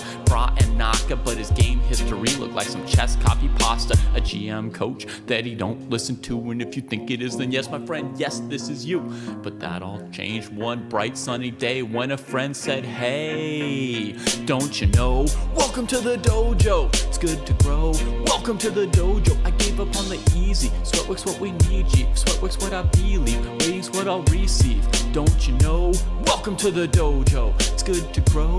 Welcome to the dojo. I stepped away from easy. Sweatwork's what we need, G. If sweatwork's what I believe. Ratings what I'll receive. So Joe got into the business, stopped the abstinence, daily practices, rhythm, he even upped his fitness. He found sparring cathartic, postmortems charming. With the plus equal minus, he was armed for ELO farming. With notepad and pen, he built up calluses, escape rating paralysis with lengthy game analysis. With sensei direction, he sold his collection. Read one classic and that was fantastic. Now he locked to the spot where they checking off boxes. Young prodigies and some wily old foxes. 3.5 points per box, that's shocking progress. Goal nearing, cohort cheering, Joe doesn't hear it. He's monotasking, no relaxing, concentration maxing. One book, one board, one set, one thought.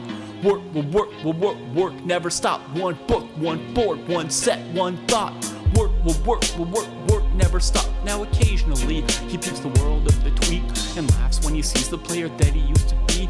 Blank face staring, complex plans comparing while he's dojo training. Hours a day playing out positions, transpositions, and growing his board vision. Transition from poser to player, focus without a care.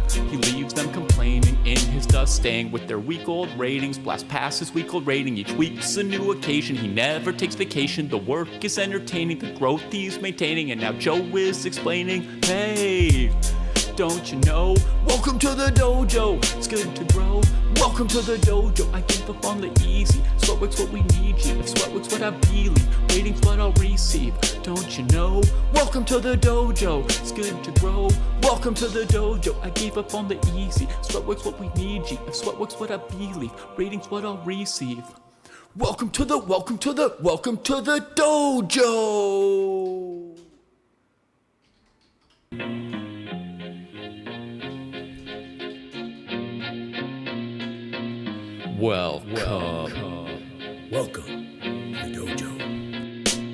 Check out Joe, he's a Reddit bro, likes to edit posts, and he starts to gloat when he gets the most of votes or likes. Yeah, he's really hyped, really psyched, cause the crowd is really tight and the work is really light. His training plan is the first thing your eyes see, cause he got more follows than my boy Eric Dicey. Opinions on Magnus, Hans, and Karyakin. Who cheated who, which engine That did he ain't packing? Mouse. He got blocked by Short, ignored by Dvorak, but he can't be wrong. He scored a like from Truong. He's got lightning attacks on GM blunders and gaffes. True, not over the board, it's only the other chat. Still his 7-year plan ensures the last laugh. Distractions detract from any actual actions. Excuses are useless, he rues his inaction. Awaits satisfaction, the status of Magnus. He bought 50 books and opened up 10. Fools ought to read Psalms, not my system. He's got 30 alt accounts on every site around. Chessable courses keep looking cheaper by the pound. He got 22 databases and 36 engines, 25 chess sets, and a massive clock collection. He bought merch from Gotham, Bra and Naka, but his game history looked like some chess copy pasta. A GM coach that he don't listen to, and if you think it is, then yes, my friend, yes, this is you. But that all changed one bright sunny day when a friend said, hey, don't you know? Welcome to the dojo, it's good to grow. Welcome to the dojo, I gave up on the easy. My friends, we're back. Oh my gosh, it was happening. I was doing live things, and here we go. Ba-bam. All right, this is gonna get hot. So, let's get into it. We're only following this one.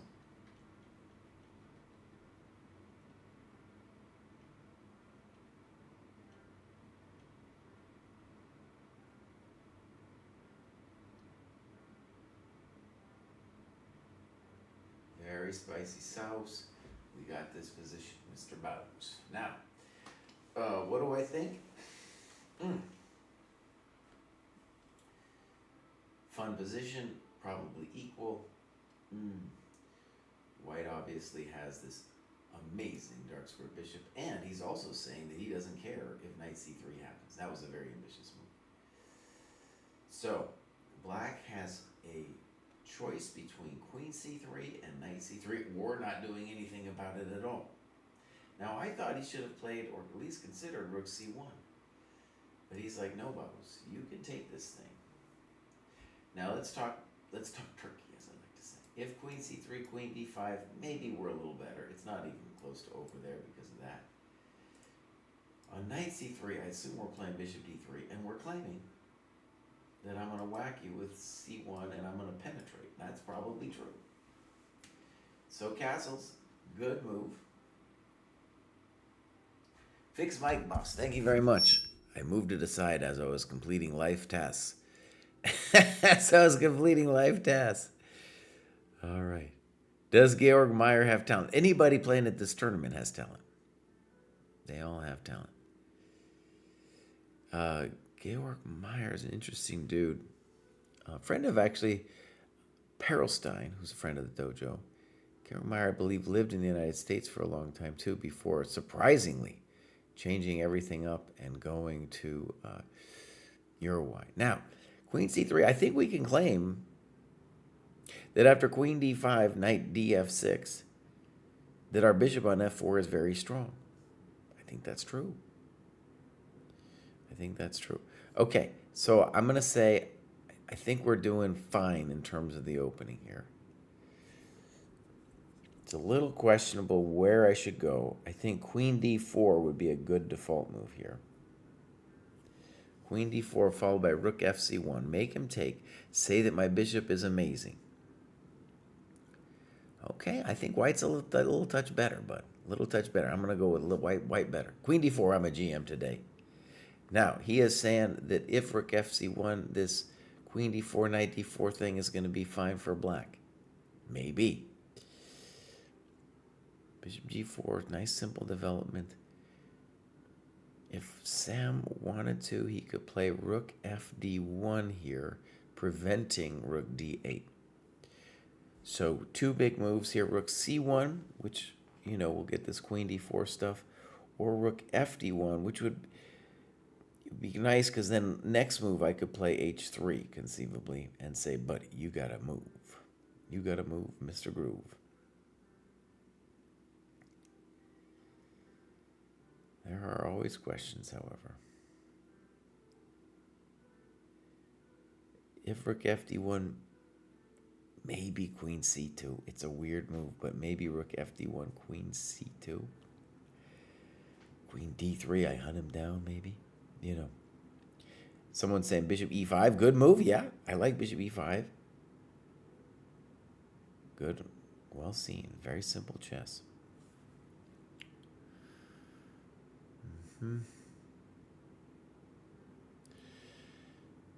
Yeah. All right. Sam's thinking about it because he knows this is a little critical momentito.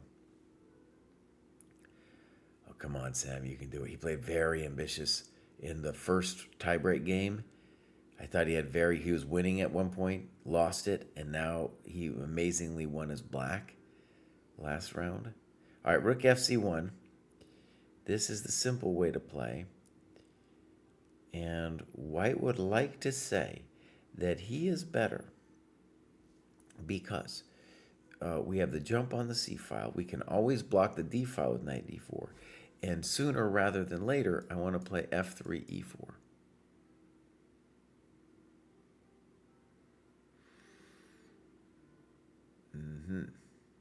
This kind of, the knights are going to be hoppers. Let's just say that. They're going to be hoppers.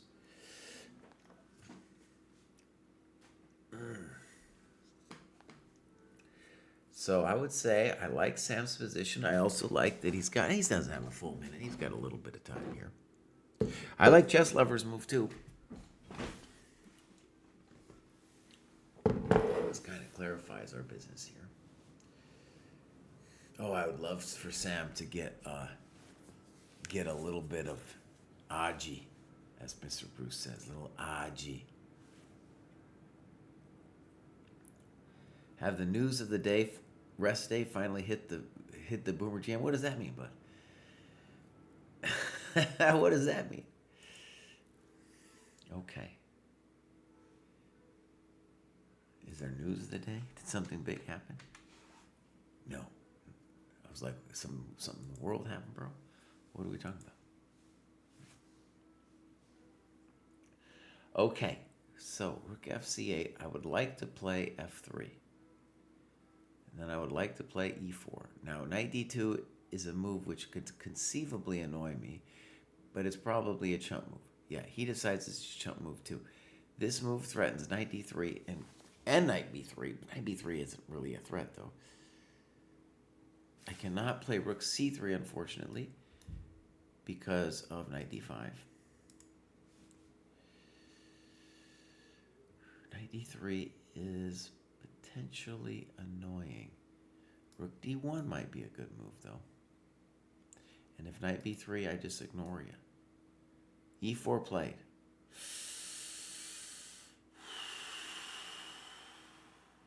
I don't like it.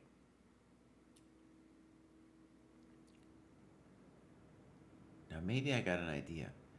Knight e3, snip, snop, then rook d1, and then knight f4, and I'm threatening e5. Well, white's better in that position. Okay, rook d1's a nice move. You might want to do something more fancy. But rook d1 is a simplissimous move. Bishop e3 is also a thought. There he goes. He's going to go for it. Sam is playing very ambitious chess here. On rook c2, he wants to say, no, you don't got anything. I'll just play... Actually, I could also play knight d4 on rook c2. So we want to say that the knight on f6 is a real big chump, and the king on g8 is also poor. So white is definitely better here. Sam's playing some good chess, too.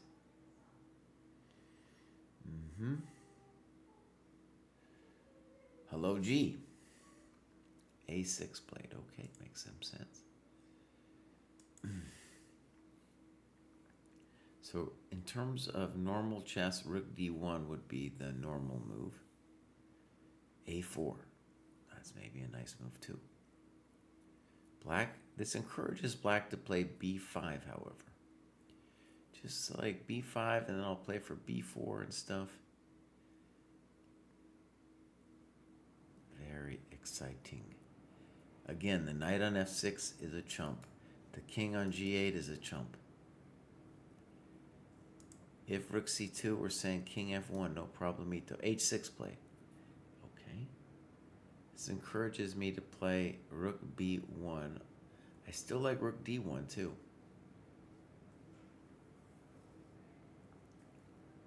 On rook d1, I guess I gotta... No, knight c5, I probably have rook c1. So rook d1 looks good, rook b1 looks good. You could also play a5, brutalissimo. a5 might be the brutalissimo. Just be like, nobody. Nobody. You got a lot of plans here, too. And h6 also encourages the idea of knight d4, f5 to just get up on him. All right, rook d1, simple move. White is definitely better, my friends.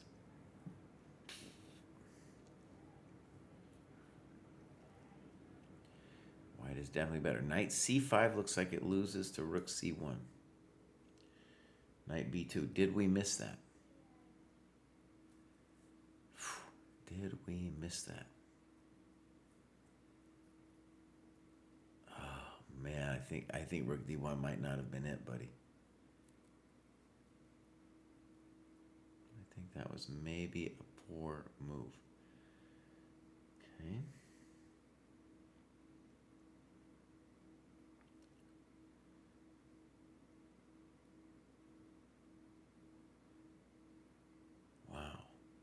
Now, ideally, we did not want to trade pawns, okay?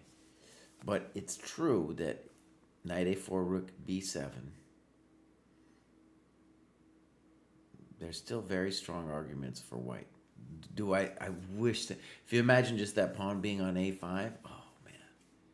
Actually, if the pawn were on a5, you could play knight c4, also wouldn't be easy.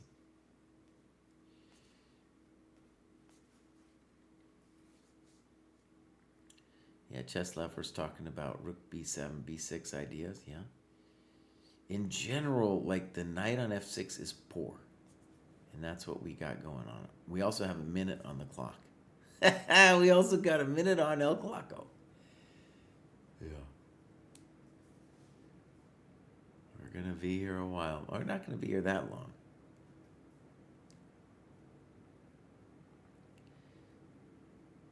So, notice it's very difficult for the knight on f6 to do anything active.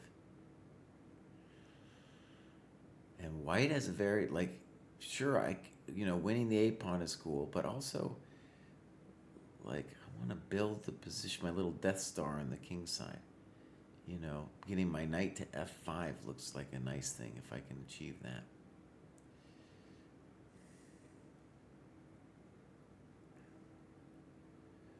And black's worried. He's like, well, dude, how do I make sure I don't lose this game pronto? Ooh. Rook a8 might be a good idea. Okay, here he comes for knight c3. Now, my sense on knight c3 was that I liked knight d4. I don't want to trade that thing off.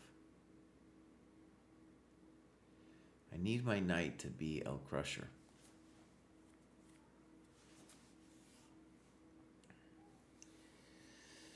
And without the knight on f6 working, I don't see how this is gonna, how this is gonna help. Now maybe an intention could be like black thinks about a5, a4 if we don't take the knight. Still, maybe it gets to a4, but it's not going that far. And if we get that knight to f5, bruv, damn, that's a thing.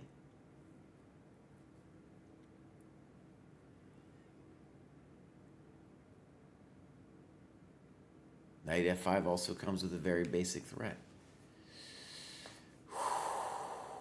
We might see knight d4, let's say a5, knight f5, rook a8. Knight f5 threatens knight e7. We cannot do bishop d4 yet because of knight e2. All right, we gotta move. We do not have move.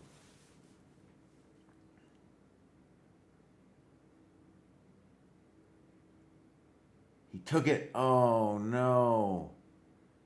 Oh, man. Really, dog?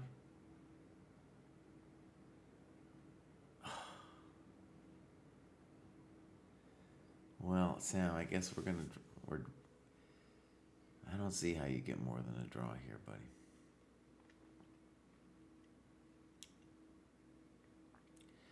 I don't see it. Maybe you're going to teach me something about chess here, but I don't see it.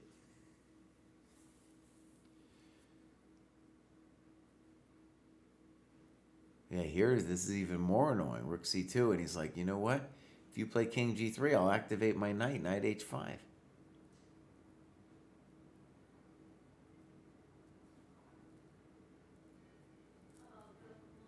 We might just have a draw in our hands.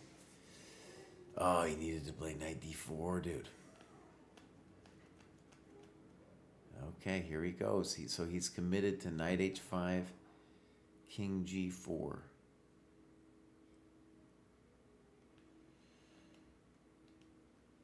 That's a committal move. You could blow this. Now it's true though. Knight h5, king g4, g6 ain't it because of rook b8. So we do have that. Now I assume we're going to take that thing on f6.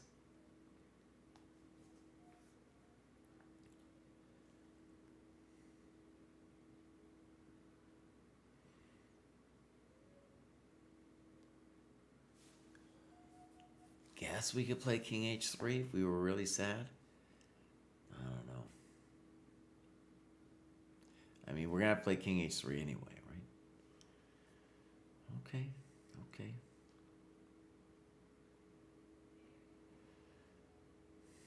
I mean, there are ways he could potentially lose this, but we had rook c6, chess lover saying, and that's definitely looks pretty good with rook c6.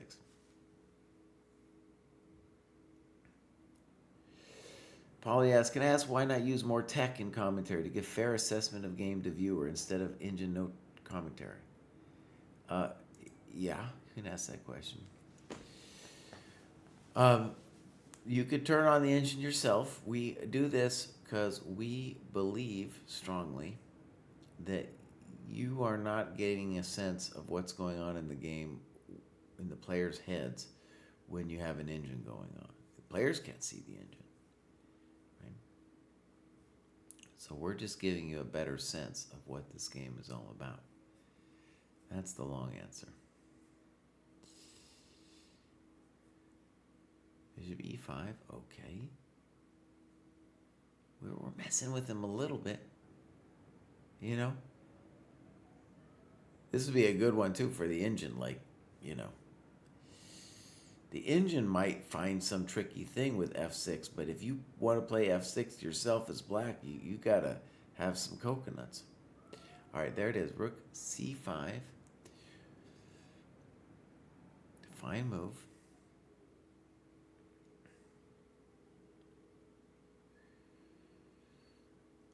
Do we have anything here as white? No, we don't got nothing. We don't got it.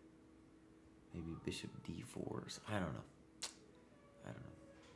We could play rook b8 to e8 to hold the bishop where it is.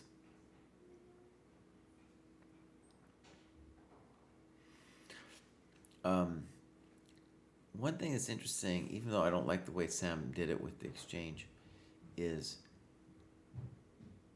he does manage to find very aggressive plans, like the queen e1 in that one game that he lost. Okay, this move f4 is ambitious because now the pawn on c4 or e4 is loose.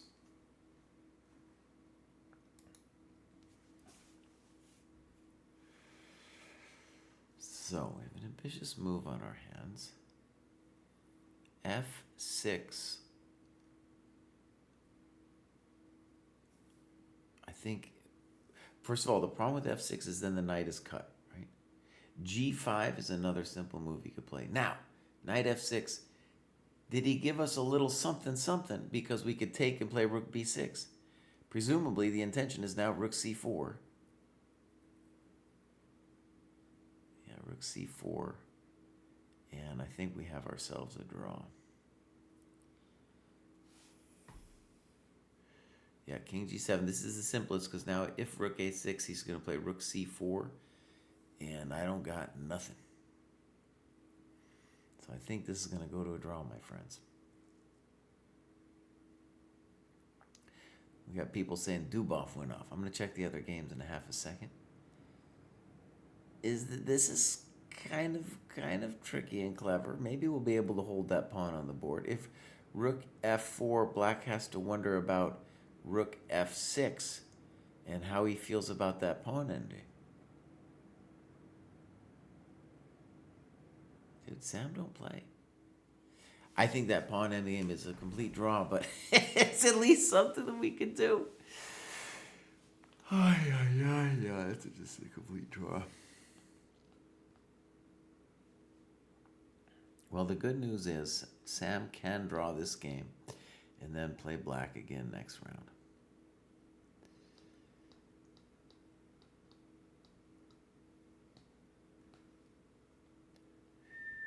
Draw. Okay, good.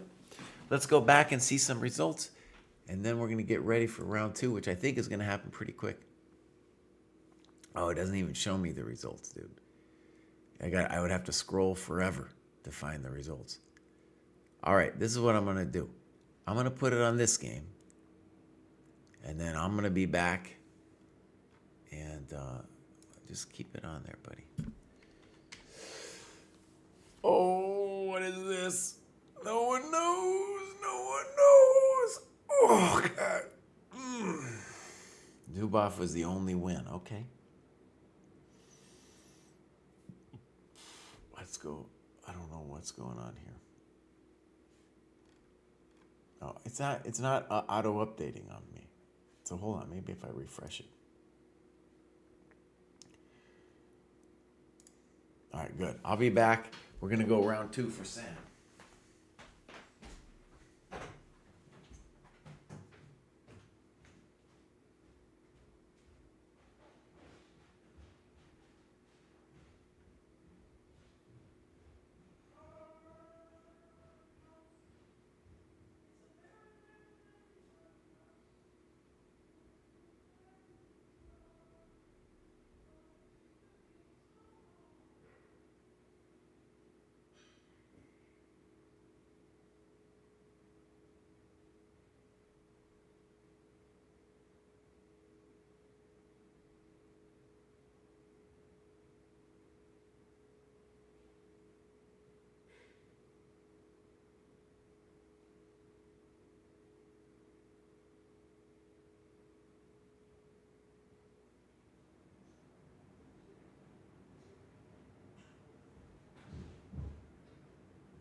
All right, my friends, we're back as it started. Let's go.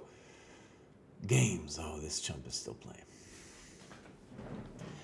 I want to say I am thankful for not missing the start. I missed the start of that other game. Holy moly. Really intense. All right, that MVL's game was a draw. Oh my God. MVL has white.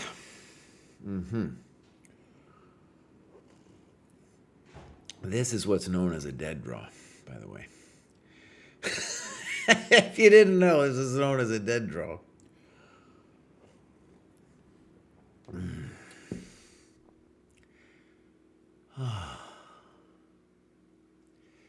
Maybe this is Gukesh's fault too, that they're playing on.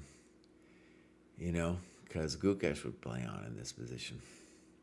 I don't even think Magnus would play on in this position, bro. Not even Magnus. There's H4. It's time to make a draw.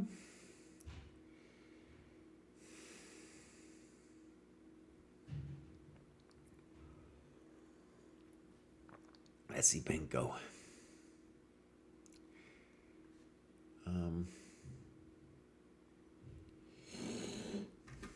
Now, Penko.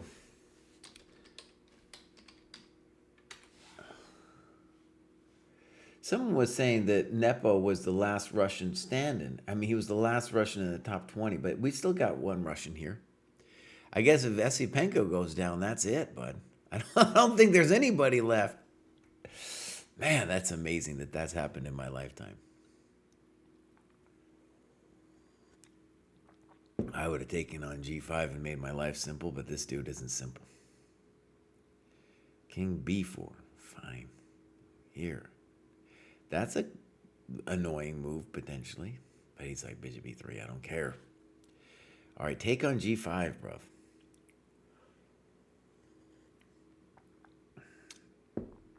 Oh, they want to work it. Now, I just want to make sure that this game doesn't start without me watching it. So, boom. I go games. Yeah, I think they have to wait until this one's over. It would also be cool if they showed me the playing hall. Like, telling me something like game's going to start in X amount of time. You know what I mean? That's what I would like to know anyway.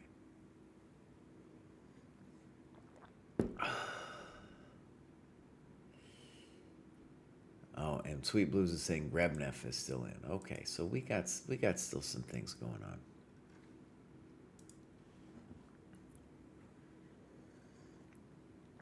This is a dead draw, and these people are just making me mad. This is Gukesh's fault. It's Gukesh's fault because he played on and won that one time, man.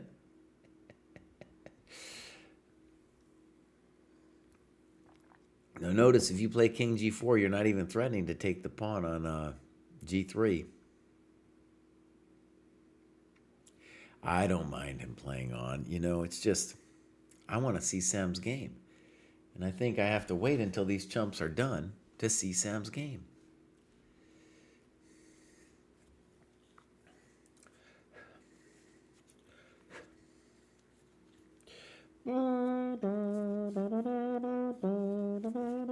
Now, I just want to reiterate, the dojo, in principle, came to the decision that we weren't going to even cover the tiebreak games. We weren't even going to do it, dude.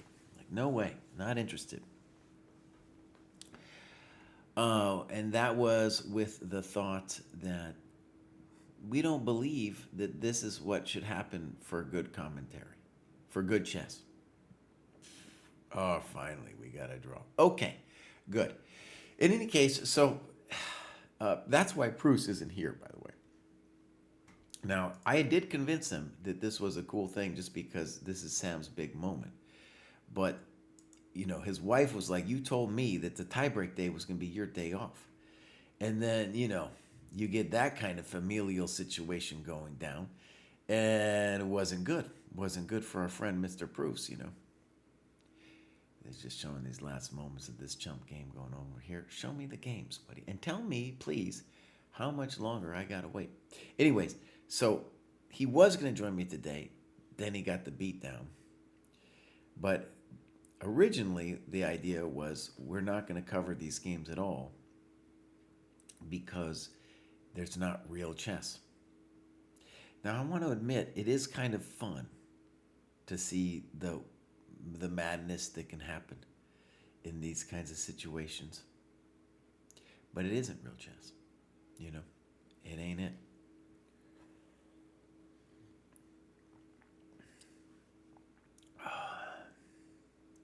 Where are my games? Only active games.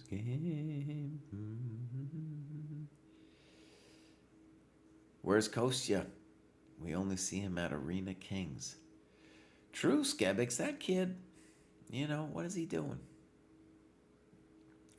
And even Arena Kings, man, like, I'm like, bro, that was the Wednesday for the dojo, you know? They make draw.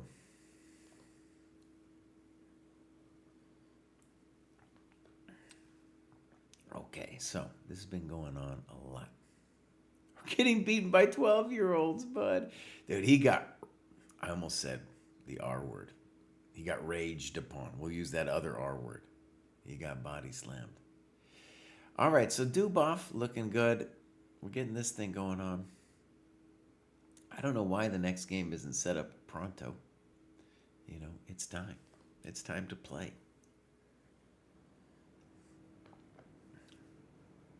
It is true, chess lover. Me too. If I could just translate it, and a lot of times I'm just forgetting things, dude. You know, so I have to study them again. Man.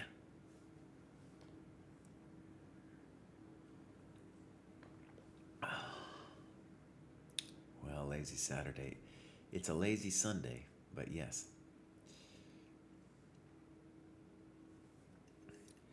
Patrick Daly says, real chess classical purism makes me laugh a bit. Blitz is still real chess. Sure, it's lower quality. That's the point of lower clock. Well, we have a long tradition of the World Championship, and it's never been blitz chess. And what you're qualifying for is a classical World Championship. So it's a problem that I think you can understand, that we are using blitz chess now to decide who gets to play in the candidates tournament. Yeah. I hear you, though. There's a little bit of fun to this. But even though you did this fun, making it faster, Magnus still didn't play. He still didn't play. This is essentially a mixed time control format, and Magnus is like, nah, I don't care. I'm done.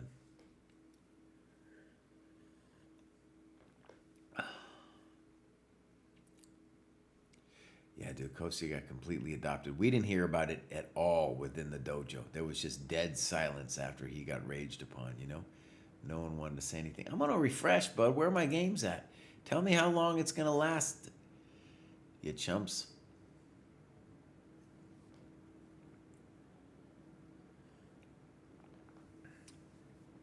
Oh, delicious.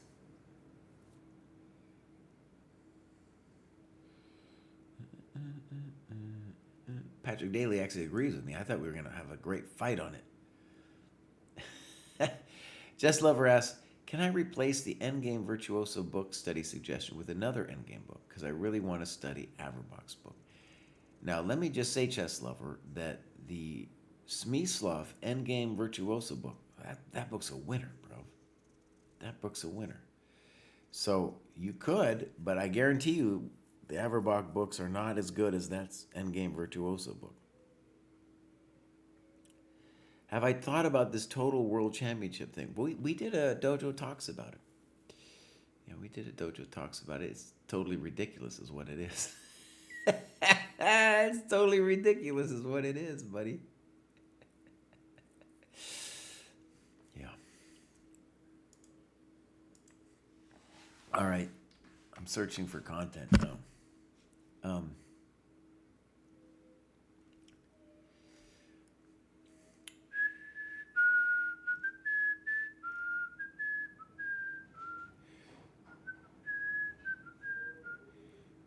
Okay, I think we're getting ready. I'm seeing games starting up. Good. See, they're getting ready, bud. You don't have to wait so long. You don't have to be so impatient. There's our boy right there. The Shanklin. The MVL. It's going to be exciting stuff here, man.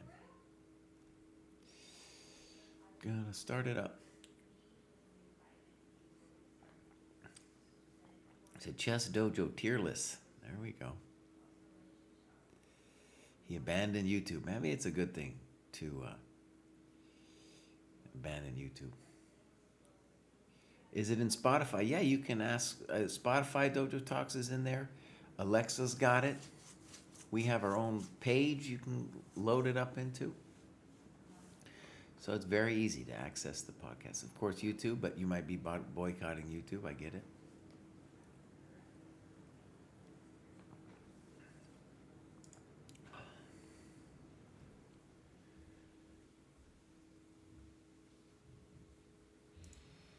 Georg Meyer is having a little moment. One of the things about Georg Meyer is he was on the German national team at a time when the German team was, like it has been for most of my life, not the greatest team. And then he abandons it. Oh, here we go. We'll talk about that later. We're going to look at it from Sam's point of view. Is Sam going to repeat? I think he's repeating, bruv.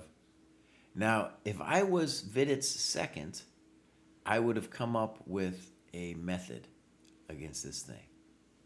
I would have come up with all right, listen, Vidit, this is what we're going to do.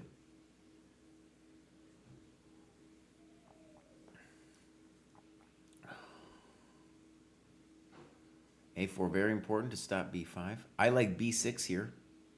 Sam, I believe, played H6 last time. Rook E8. So Rook E8 is inviting Knight G5, saying, hey, buddy, I'll just play Rook F8 back.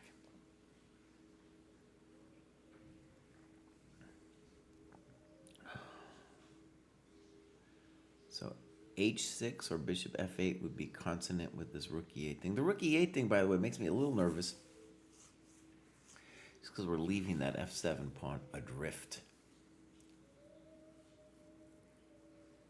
It's the first time Vidit's had a time advantage here.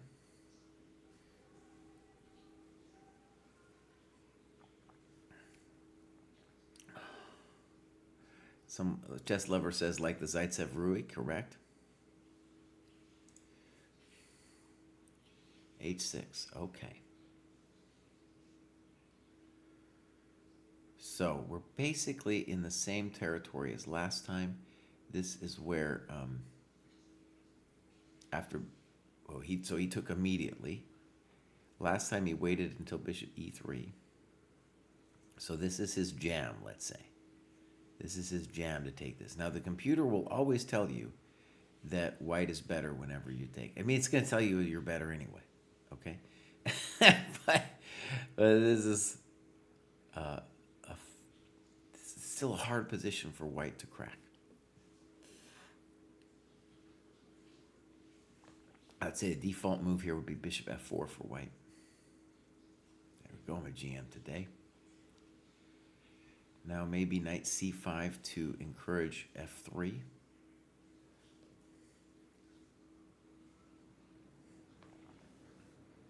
This time it's a lot more pleasant for, I'm a GM today, for Sam in that he doesn't, if it's a draw, it's a draw. He doesn't care. He'd be fine with the draw.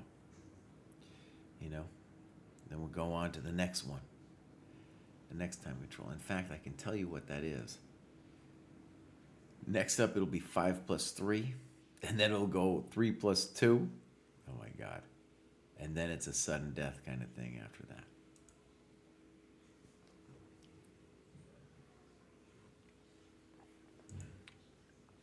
Okay, so F3 is a committal move, and we'd love for you to think about it, Vidit. Just think about it forever, buddy. Of course, you could play it like Queen F3. That makes a lot of sense. Queen F3 makes a lot of sense.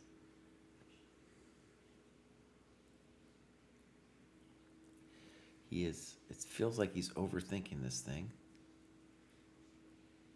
On Queen F3, You know, maybe I could play this, but also there's like a bishop f7 problem happening to me, buddy.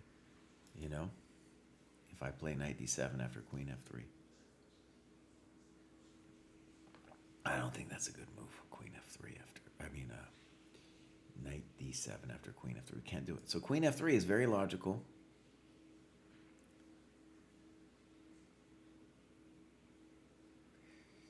We might try to do Tauschmaschine after queen f3. Like Chess Games is saying. Trade some dudes off. Chess Gaines is in the house. Now, let me just tell you, Chess Gaines is East Coast. He's a young kid, though, so I think he just got up, man. He just crawled out of bed. He needed to be here for this Sam Momentito. I don't know, man. Vidit tanks. He is tanking. Queen f3. What are you doing? What are you doing, Vidit? Unbelievable. e5, okay. e5, I would say, is an unambitious move. Maybe I'm wrong about that, but to me it feels unambitious. Black has freed our one problem here. So, plenty of moves here for us. That could be a default move. We got this move. We got a lot of moves.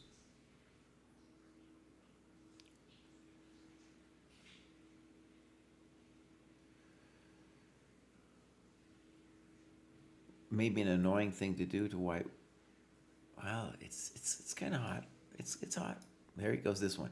I think the intention might be to play bishop b4. What I'm realizing, though, is got to worry a little bit about a6. I'm going to go ahead and say black is completely fine. Bishop goes back somewhere. And now we got a couple moves.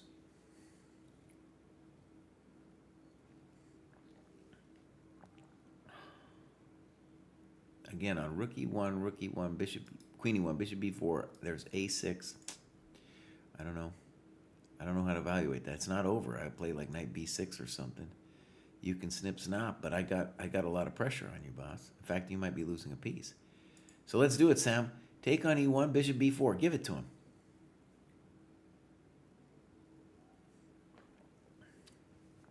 Give him the business.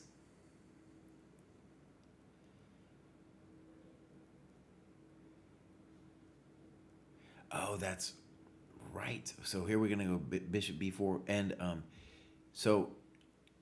Chess Gaines, now in the chat, he has done a chessable course that involves the Philidor, just basically d6. I think it's 1 d6 against everything. It's a good repertoire. So you can check that out on Chessable. So the good news for black is bishop b4, if a6, which would be the only thing you'd really worry about. Then I got knight b6, and I'm touching a lot of coconuts. A lot of them. So Sam seems to be on top after bishop b4. Maybe white has to play something sad like knight b3 or something, but then we're just mostly happy about life.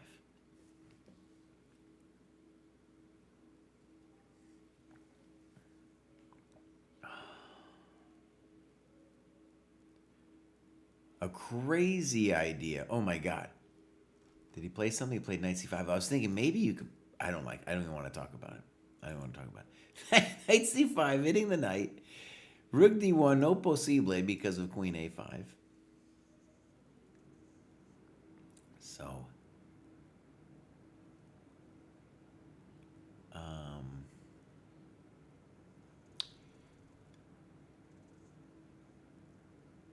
What to do for white?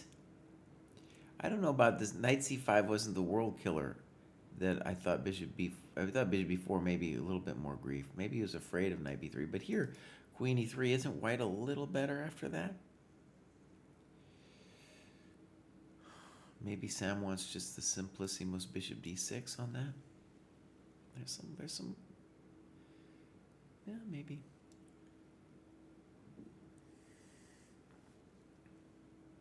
All right, we got moves. Queen e3. I'm a GM today.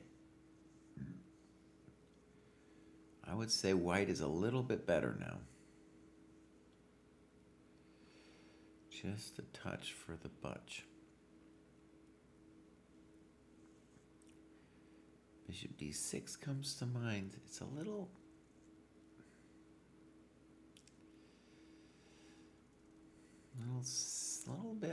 bit creaky for us, if you know what I mean. Also, actually, excuse me, on bishop d6, then a6 might really be a thing. Oh, Sam, have you scooched the pooch? Bishop d7, maybe that's a safe move to play. We're definitely acknowledging that we're worse on bishop d7, I think. But I like bishop d7, just holding c6, maybe queen e8 someday. Bishop d7, oh, I'm a GM today. Dang, I'm good, buddy. I'm good. So, are we afraid of b4 now? In general, I would say no, but it could be a little frightening. I assume b4, knight a6 is what our intention is.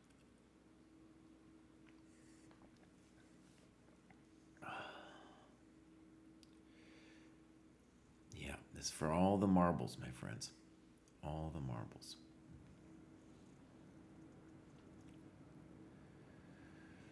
White has to be a little bit better, but it's unclear what to do. And a lot of times Vidit in situations like this will just tank till the end of time. That's what we want to see.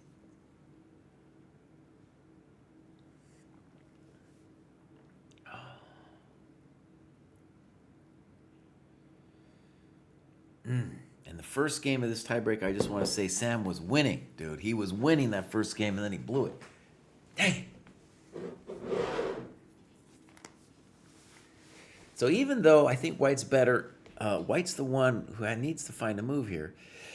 And it's not an easy situazione.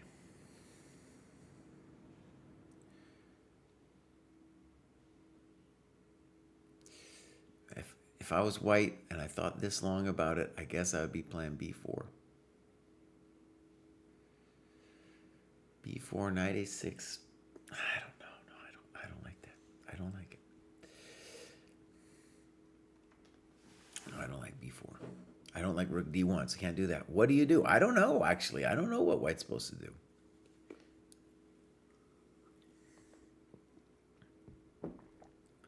Knight b3 is a real lame-o move, but that's one way to just kind of hold the position.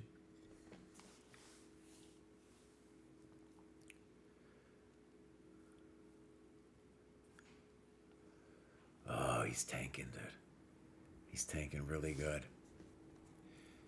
Okay, we got to move. Bishop e5.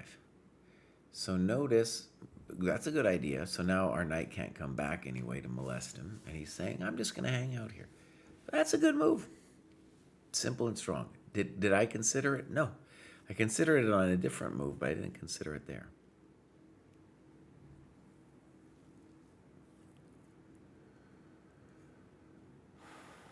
The claim is that, yeah, that's a nice move. Just put a little pressure on f6.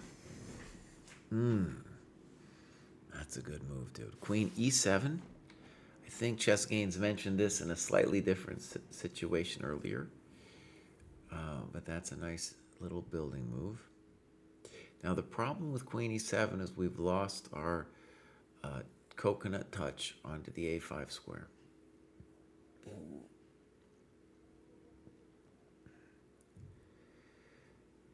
And it seems like it's ultimately coming down now to a question of how come this thing is a rookie one? Of tactics on the e-file. Now, I think default, yeah, rook e8, and then if we get another move, we'll probably go back to d8 now. If he if he just does some random move, I think we're going queen d8.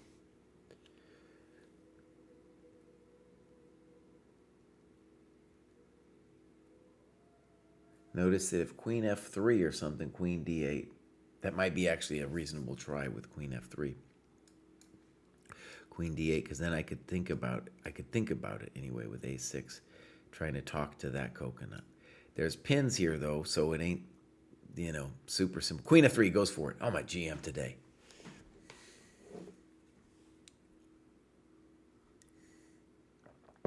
Oh, Tauschmaschine.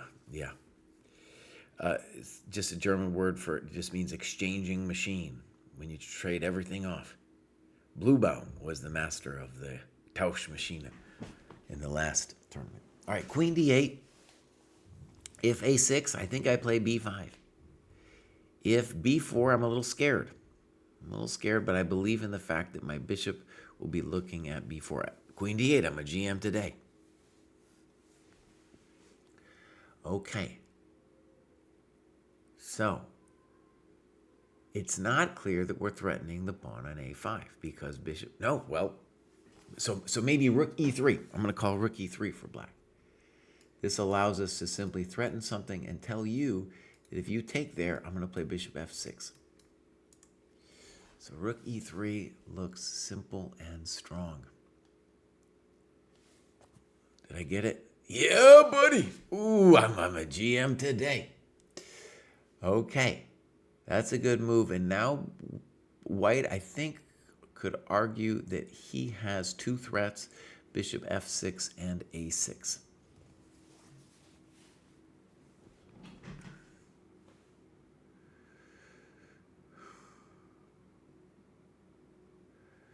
It is super hot. Now, maybe something like A6, claiming that if you take on F6, your pawn on A5 will be weak. And if you play B4, the pawn on B4 will be weak, even if you double my pawns on the E file somehow. All right, I'm going for A6, my friends. A6, so that we just avoid all that nastiness and pin that pawn to the A5 square. Or it can later be weak, especially if you trade on F6.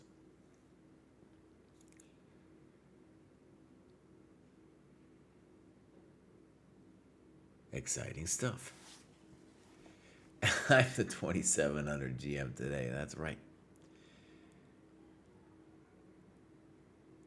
And Patrick Daly is talking madman stuff about maybe taking on E5 or something. I hadn't considered that. But maybe playable. I hadn't get a good. I mean, it's good that whether it's a good move or not, it's good that you thought about it. In general, when you got the lone rook, like if I had another rook and he had a rook, I'd be more into it. But with him having the lone rook messing with me, I'm not too into it. A6. Oh, GM today, bruv. Oh, I'm a GM today, buddy. Yeah, buddy. Hey, wait. Now, it's important to stress, we're probably not threatening anything. Okay, but we have dealt with the A6 threat ourselves, and we're claiming that B4 ain't it. I'll just play knight E6. I'm fine. So, a little bit of strategic zugzwanginess. We got to move. B4, he goes for it. I was thinking maybe knight F5. Now, one cool thing, actually, knight E6 is maybe knight F5 now. Maybe knight F5 now. No, but then I have knight G5. And knight F5, he might have knight H6. And the party might be started. But remember, this guy's always hanging at the end of everything. Oh, buddy. Oh, buddy. Here we go. Chess Gain saying, talking about an unpleasant endgame. Maybe. White needs a move. It's not so simple for a pimple here. If I win the pawn on B4, it's a disaster. You need something special if I'm going to win that pawn. So, for example, I'm thinking if knight F5, knight G5, knight H6, pawn takes, queen takes F6, queen takes, bishop takes, rook, pawn takes, bishop B4 at the end of it all, and I think I'm the one on top. That pawn on B4 is a major. I mean, it's like kind of like a pawn sacrifice in that it is strategically giving you a problemito. Maybe bishop f6, queen f6. No, but then the knight's hanging on d4. I was thinking maybe some kind of knight e4 thing. Maybe a knight e4 thing, actually. Bishop f6, queen f6, queen takes, pawn takes, knight e4. That might be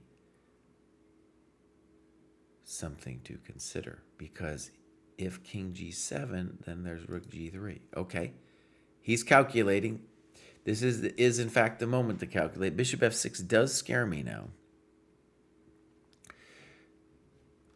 Bishop e6. Well, I clearly got that one wrong. I like that bishop f6. We're going to see what's going on with bishop e6. Maybe he wants even what he hopes. No, I don't understand this one yet. All right, Sam's pondering. Bishop e6, bishop f6. Okay. Is there anything wrong with queen takes f6?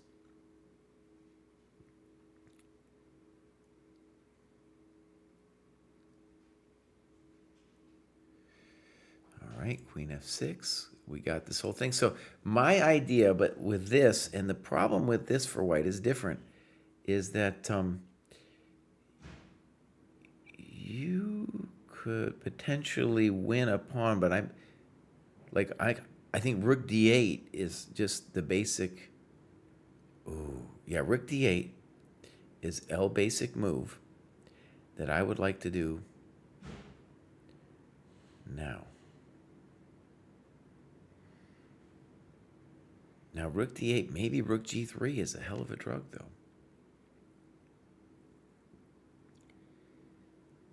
And if I go bishop g7, he's... Bishop g7... Hi, Chihuahua. I really don't want to do it. He plays bishop e7. I like this move. We keep contact with b4. We allow king f8. Good move. Under pressure. Let's say the obvious. We got two bishops, bruv. So white needs to prove something now. As in now.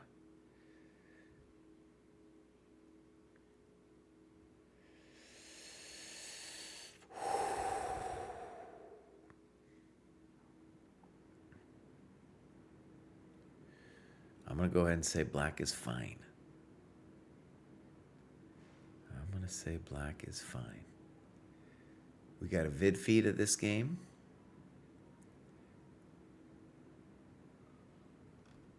All right. Vidit thinking. Nice, Vidit. Think about it, buddy. I don't think you got Jack, bruv. I don't think you have Jack.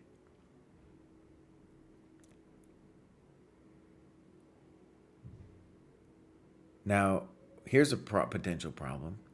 Could white play knight f5? Now, it looks like, no, I'm going to play bishop takes f5. Thank you very much. No. No, you cannot. But even so, even if you could, I could just, get ready to play bishop b4. I'm going to win that pawn, Bose. I'm going to win that pawn. All right. I am desperate to go to the bathroom. I'm coming right back.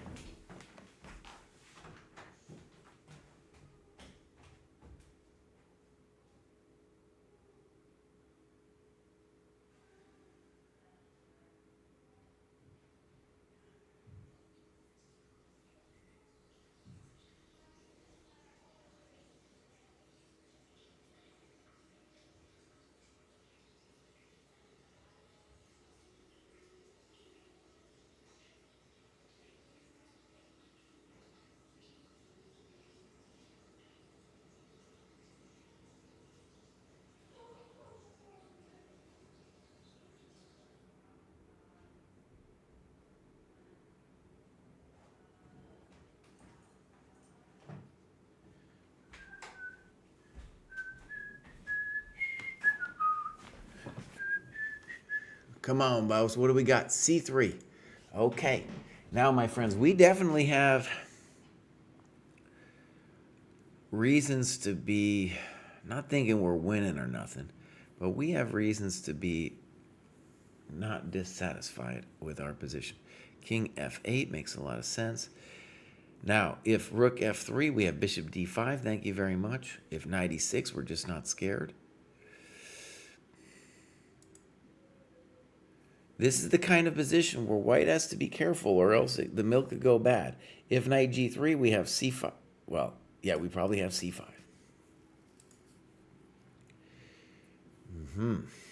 All right, we got a nice time advantage here, my friends. I think if you're white, you want to shut this down. You want to shut this party down. Notice no knight b3. That would be a hassle in the castle. Even if you got that, honestly, the bishops are so strong. I'm not impressed. Sam's playing some nice moves here. We got to move g4, ambitious.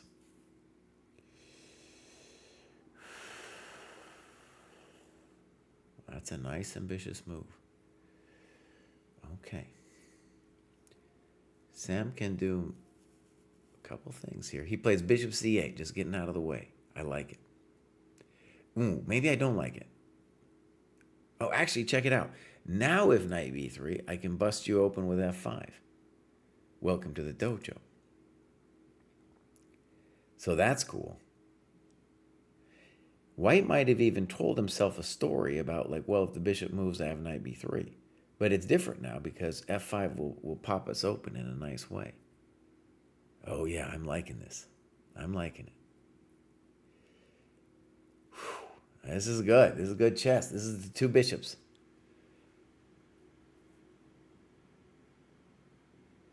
And if it's our move, like next move, I think we're going to play rook d8, threatening the simplistic bishop b4, activating our rook. Knight g, he can't move either rook. If he moves either knight, I get a pawn break. So, really hard to say what the guy should do. Rook f3, I assume maybe bishop b4. What does he do? He plays knight b3. Okay, we're anticipating f5 now. And he's got 20 seconds left. Let's hit him, buddy. Open that bad boy up. Open him up. Open him up. F5, thank you very much. Very good. And now we are thinking that the basic move on knight bc5, which would be El Normalito, he plays knight ec5. So this encourages the idea that to say, hey, I want that rook exchange. Maybe you do. Okay. Bishop c8, simple chess. I would have thought more, just be like, nah. No, it's fine. It's fine. There's no exchanging for you. King g2, default move definitely now rook d8. Let's go, Sam. Let's go, buddy. You're playing good chess. The knight on c5 is just a chump, and I'm a GM today. Maybe rook d3 from white to try to get the rooks off. I believe it is in white's interest to get those rookies off. King g3. He says, I don't care. Rook d1 would be a very sensible move here. Rook d1's a nice move, buddy. We're just putting pressure on you. We're going to make you think about rook h1. Oh, buddy. Make you think about little invasios. Rook d6, also fine. Maybe rook g6 later. Who is better? Black is better. Black is better, my friends, with a nice clock advantage. Knight e4. All right, what do we want to do? Rook g6, check to the miserable king. Big moment. The safe move is h2, but he could... f3, you lose h3. King f4 would just be bold. You might run into some drama on king f4, like maybe an f5. f5 wins for black if king f4. Oh, buddy. Oh, king h2. All right, the safety move. Now, we got moves here. f5 is definitely one, and then we play bishop d6 check next.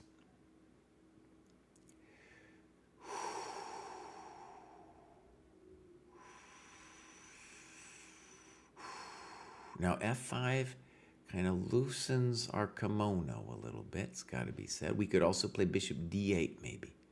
Bishop d8's a cool move. I think that might be the classy move. Bishop d8. Followed by bishop c7. e6. Okay. So bishop e6 is a little tricky. What are we doing on knight bc5? We don't know. We don't know.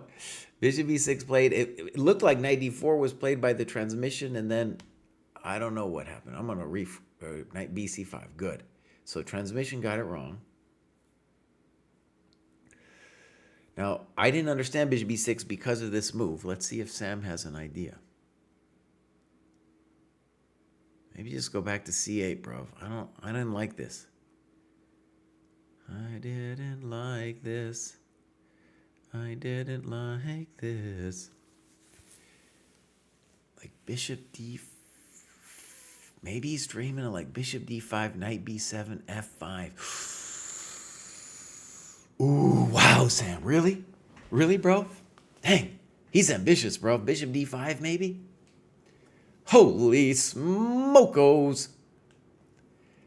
And the knights are just getting enraged by those bishops, bro. Bishop d5, knight b7, f5. White can always throw in c4, but we really, in general, we want this position to open. Yeah, c4, then that b4 pawn is loose when you move your knight. Oh, bishop d5, hell of a move, and he's got time to think about it. Oh, buddy. Now, the problem is when you play bishop d5, you can't come back. So maybe rook g3 exclam on bishop d5. All right, f5 played.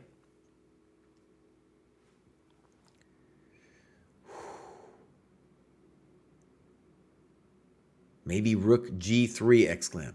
Rook g3 is my concern. Rook g3. Warning, warning. Knight e6 played.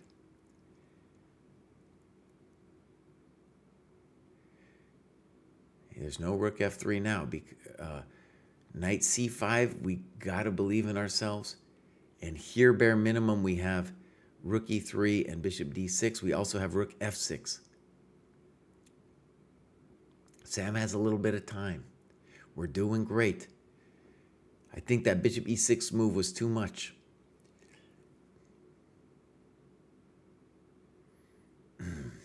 He takes bishop f6. Simple and strong. Simple and strong. The bishop is stronger than the knight in these positions, my friends. Everybody knows it. They talk about this in the little books. Oh, buddy. Oh, buddy. Here we go. Here we go. Oh, buddy. Knight e2. I don't know if he blundered. I don't know. I think it's still game on here. FIDE is very tough to crack, dude. And we got to worry about knight d4. Oh, shit. Now, we do have bishop e5 check and king f6 if we need it.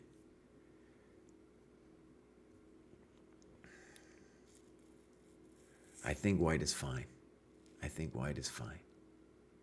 And not only that, but white has simple moves to make here.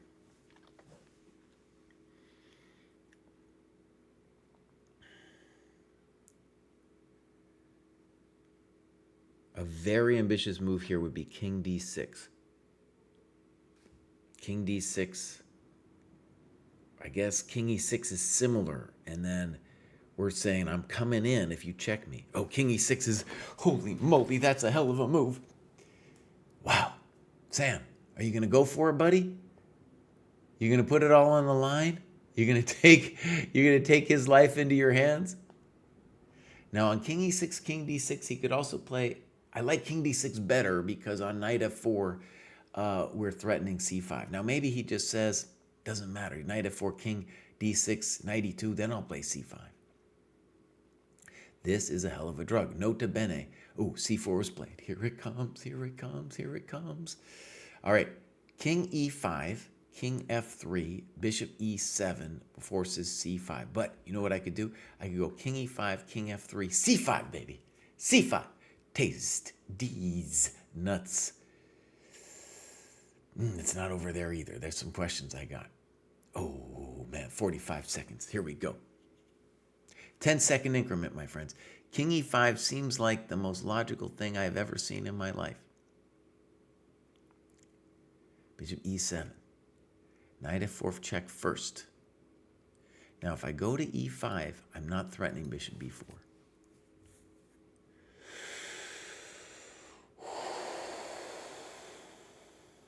King d7. That's why he went there.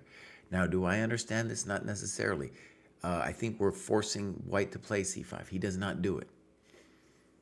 Could black now play c5 like a madman? Knight d3 might be an exclam. I don't think we want to do it. Okay, so good. Wow, this is hot. Now, I don't think we have anything at all here. I think we have absolutely zero. White is holding off on c5 so that the king doesn't go there. Now notice, white could now play e4, however. Could play e4, and I think we're looking at a draw. I think we are looking at a draw after e4. It is the easy move for white to play.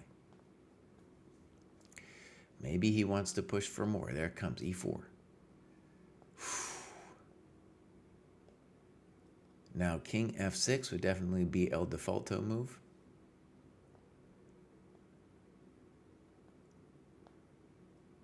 Back in the day, people would agree to a draw here. These people, they are not interested in a draw.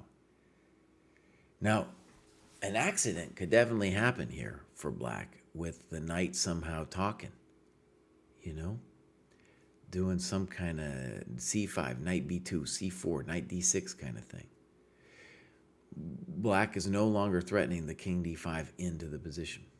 We're assuming c7 here. And then we got to worry a little bit about knight b2.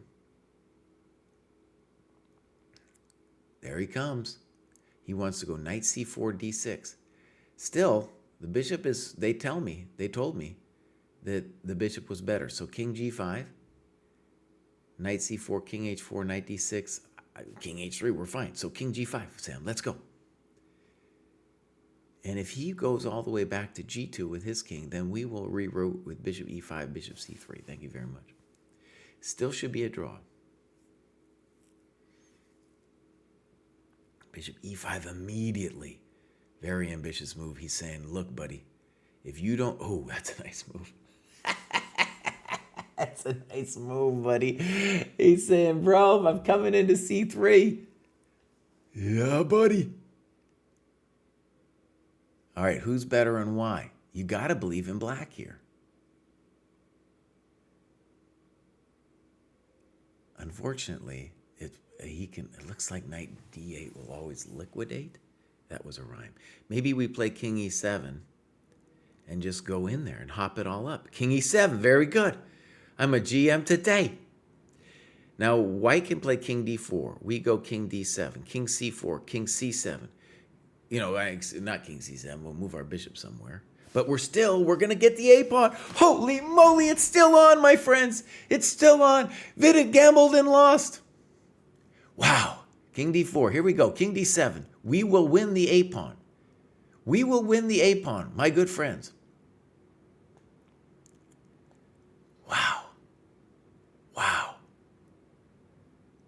Maybe h4 to try to... But no, I can protect my pawn on h6 all the time with the bishop d2. Holy moly. Dang, look at this. Sam's bringing it, bruv. He's bringing it. Dang. Yes, sir. Yes, sir. King d3. That ain't going to do it. That ain't going to do it, buddy. We're winning this, bruv. We've got this. Unbelievable. 39 seconds. Sam is going to progress to the next round, bruv. He is going to the next round. Holy bejesus. Dang, here we go. Woo, baby. Let's go, Sam. Let's go, Sam. Friend of the dojo, bishop g3. He's saying, he's doing it a different way. I would have just, played something else. But in any case, we're just winning. It ain't even hard now. Give me that, son. Time to resign. Yeah, buddy. Game over. Game over. We're going to win the a5 pawn. We're going to push it all down. We got plenty of time. Plenty of time. There's no chance for you.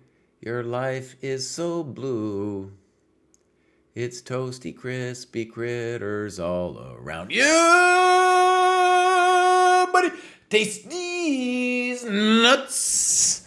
Dang, bruv. Dang. There it is. There it is. Let me see how I make this big. They're showing the final moments of the Sam. I don't know if you guys can see that well. This is the final moments. I can't make it smaller. There's Vidit. We'll see when he loses his dreams. Sam, you know, he's got a thing with his mouth. He's going, ah. Oh, Vidit, you're done, bruv. Oh, Sam, buddy. Unbelievable. Nice. Well done, dude. Sam makes a true comeback in his chess, buddy. And it's not over yet. Dang. Dang. Dang. Yeah, buddy. Lightweight.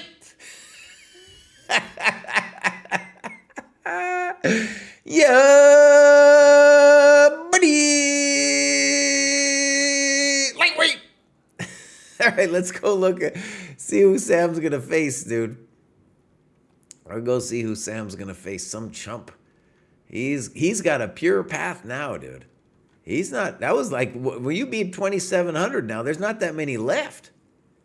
There's not that many left, bruv.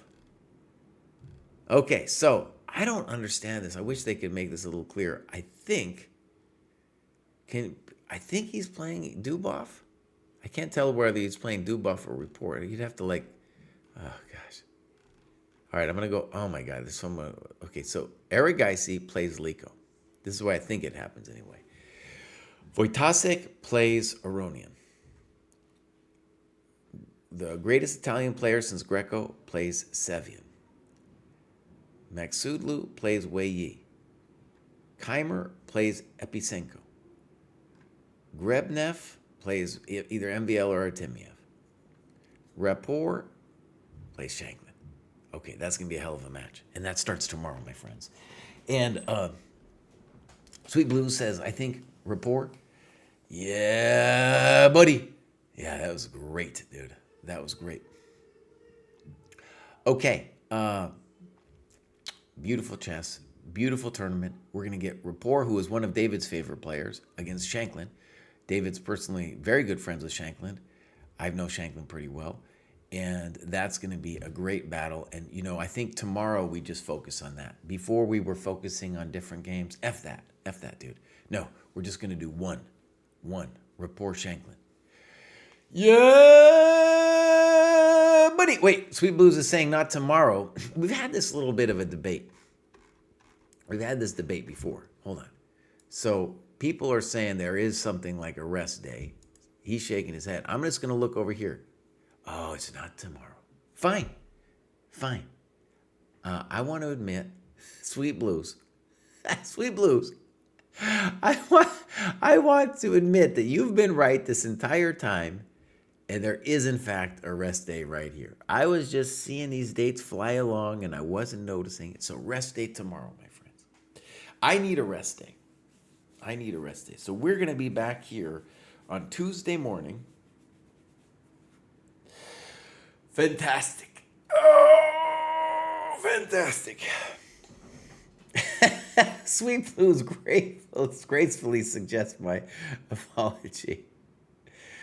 Oh, man, let's go. All right, I'm going to rate.